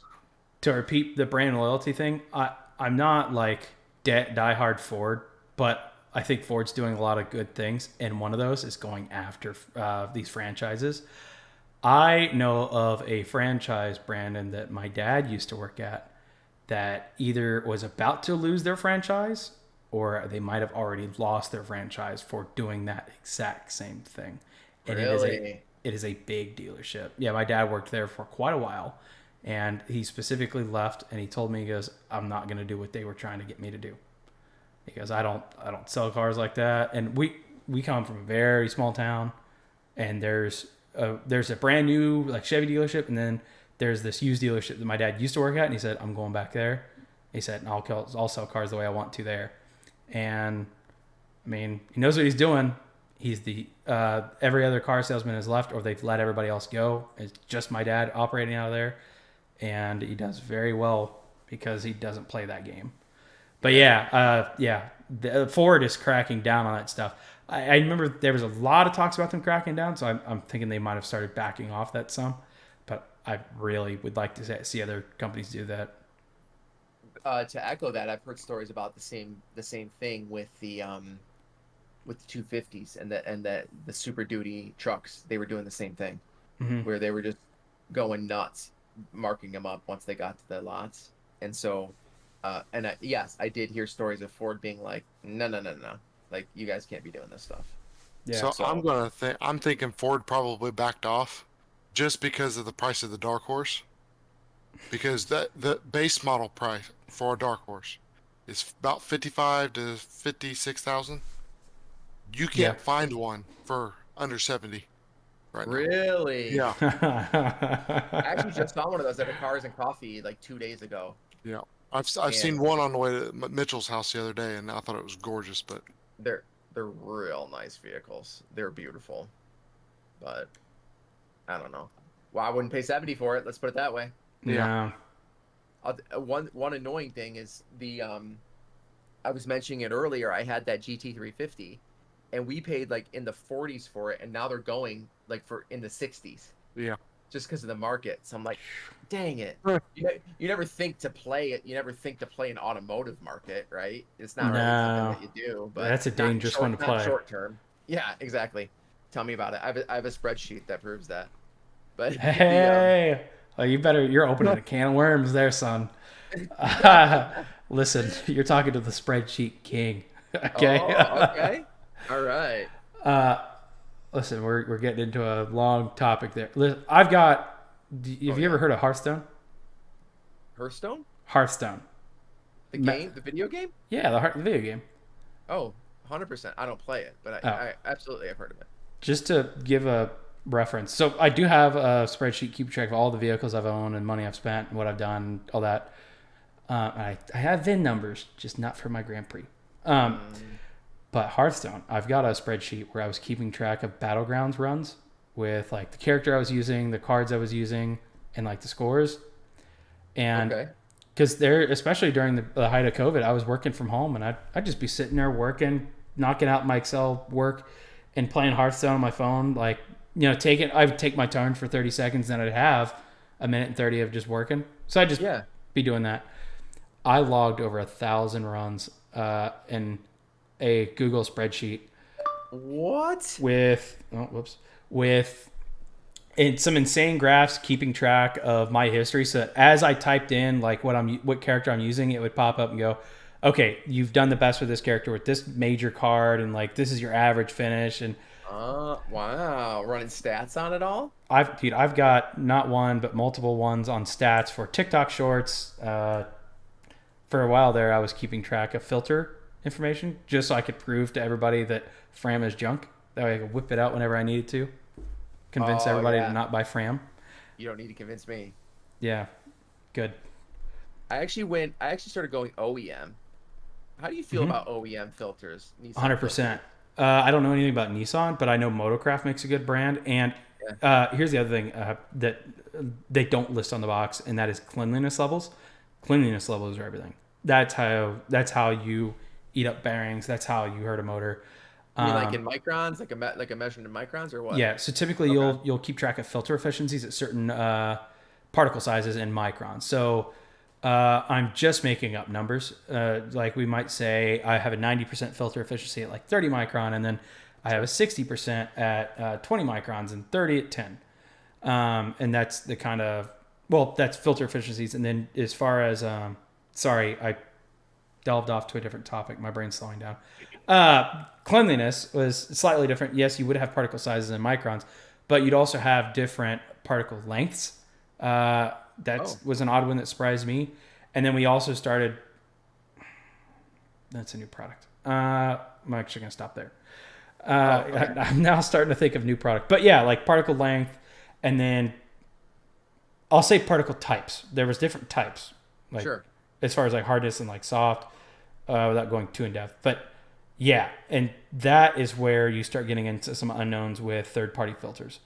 And I will say that there was a damn near medical grade cleanliness. That's not my words. That was my filter expert's words. I was the designer of the filter, but I did not design the filter. It was owned Sure. by a third party, a company whose entire job is filters. Anyway, they actually had to come back to my company and say, "Hey, are you sure you want this cleanliness level? Because we're gonna have to start building these filters in a clean room." And we actually ended Wow. up backing it down. And if I remember correctly, they ended up changing the bearings that we were going to be using, the rod bearings specifically for this request. It was a bold move. I mean, yeah, and it actually came off of some issues that we had in the past with cleanliness, but the cleanliness issues we had in the past weren't due to like sloppiness as far as manufacturing. It was caused by a new material that was used. And I'm being very generic here because if I say diesel guys could narrow it down. We changed material at a very integral part of the engine, and the machining process for that resulted in very different contaminants, specifically chips from the manufacturing process, and they were a lot larger and just more abrasive than what we'd worked with in the past. So they went overboard and they were like, everything's got to be like super clean, and then they were like, okay, we'll just get rid of that material. We'll just replace that, go back to an older material. Anyway, Sure. yeah, but cleanliness is the game. The problem is it's hard to hold a cleanliness when you're just in your garage and you've got your vehicle you've taken through the mud 6 times. So it's like, how much weight do you put on cleanliness out of the factory and how much weight do you put on cleanliness from the filter? I put Motocraft on a lot of my stuff. My wife's Ford and my Mazda because it's a Ford engine. Just because I can get them. And then the Nissan, I've been putting Wicks personally. But I designed a filter, but I'm not a filter expert. I know a lot about oil and oil data, not so much filters. But I don't know. I've seen some good things about Wicks specifically, and Purolator. Purolator makes Wicks filter. That's what I I've run. ran for aftermarket. I run Wix, but then usually I go OEM, mostly because Nissan has a backflow valve in it. I think it's in their whatever. The one that I use for my VK, I was having pressure issues. I was having a lot of pressure drop at idle on one of my VKs, and I kid you not, I swapped to an OEM filter, and issue went away. Interesting. So, yeah, I was like, okay, well, I'll take it. I was going through like process of elimination type stuff because that's kind of how I deal with most issues, just to kind of throw money at it and buy parts. But Do you know what filter it was? What brand? no, are you asking Brandon? You mean the OEM is what fixed it? Yeah. Whoever makes it. Which? It's literally branded in a box. OEM. Yeah. Which filter had the issue with the low pressure at idle? Oh, Or was it just anything? Every other. Interesting. I ran Wix. I didn't run Fram. I ran Mobile One. Mobile One. I ran STP. I ran all of them because I went through them and I was like, what is going on here? And so I ended up swapping to the OEM and it was fine. And you can even see, like, if you grab I don't have one, but if you grab the filter, you could see there's a valve at the very bottom. Yep. That'd be the anti-drain back valve. Yeah, the drain bag. So that was the ticket for me, I guess. But I thought Mobile One had anti-drain back, but I could have been wrong. Most filters do have an anti-drain back valve. The big difference I've seen it's been a while since I looked at filters, by the way. The big difference I saw when I was looking at this stuff a while back was the materials used for the anti-drain back valve or the spring. But I think I do remember there being some without the anti-drain back valve. That being said, typically a lot of times in a situation where you would need an anti-drain back valve, like a vertical mounted filter where it could drain back, obviously, or that's right, that one was vertical as well. Yeah, typically it'd just be a vertical filter, I guess. Typically it's also just built into the filter head. So it's like, I don't really know what the full intention of having it in the filter is. I know like the OE filter that I was working on, we didn't have one in the OE filter because it wasn't needed. We had an anti-drain back valve that did some other cool things. So, yeah. I don't get, it doesn't make much sense to me because I would think that, at least in a scenario where, with the VK, where it's mounted at the bottom, you would think that it would just be so oil doesn't really leave the galleys or something when it's off. You know what I'm saying? Like, I guess I don't know why it would help at idle, but maybe I'm not. I don't know. My thought, it might be a filter pleat or a media size or a pleat count issue. More than anything else. Yeah, because that's going to be a big situation. Also, fun fact, something that I didn't know, plastic in a filter is good. Those stamped steel center tubes that you see, a lot of times they'll have like the half circle punched out. Yeah. That punching that metal creates a lot of debris. In the case of the filter that we were developing, where we run to that really high cleanliness standard, we actually switched from a metal center tube to a plastic center tube. And they were saying we can hold a much better factory cleanliness with the plastic center tube. So they had some really cool plastic design, and it held up. I mean, it's been a while since I worked on that program, but I remember they pressurized the shit out of that thing. And you were going to start blowing seals in the motor elsewhere, pushing oil, around the filter head, gasket itself before that filter was going to fail. It was nuts. Really? And temperature? It handled temperatures okay? Yeah, I mean, we got plastics that'll hold temperature, especially in a filter where we're just discarding it every 10,000 miles. I think a big issue is where you start getting like coolant lines that are just sitting in the engine bay for 10 years, heat cycling, Mm-hmm. You know what I mean? But yeah, the filter. Familiar. Yeah. Oh yeah, very familiar. Xterra owners know, dude. Yeah. They know about that. Well, hey, I'll tell you what, we're starting to get pretty late, so I'll probably have to run off here and knock out a couple things before I get ready for work tomorrow. But this has been awesome. I mean, I've still got other topics on my sheet that we could have covered as well. So come back anytime, man. Yeah, we're definitely gonna want to have you back on. I think my buddy Ryan would also like to talk to you about some of the stuff as well. I mean, heck, we didn't even get into other stuff, off-roading, motorcycles. There's all kinds of fun stuff we can talk about. So right on. Awesome. Well, hey, thank you for being an awesome guest, and I appreciate you coming on. So it's been great. Thank you so much for having me. I really appreciate it. Yeah, thank you very much. All right, I'll talk to you guys later. Nice meeting you, Brandon. Yeah, you too. Yep. Later. Bye. See ya.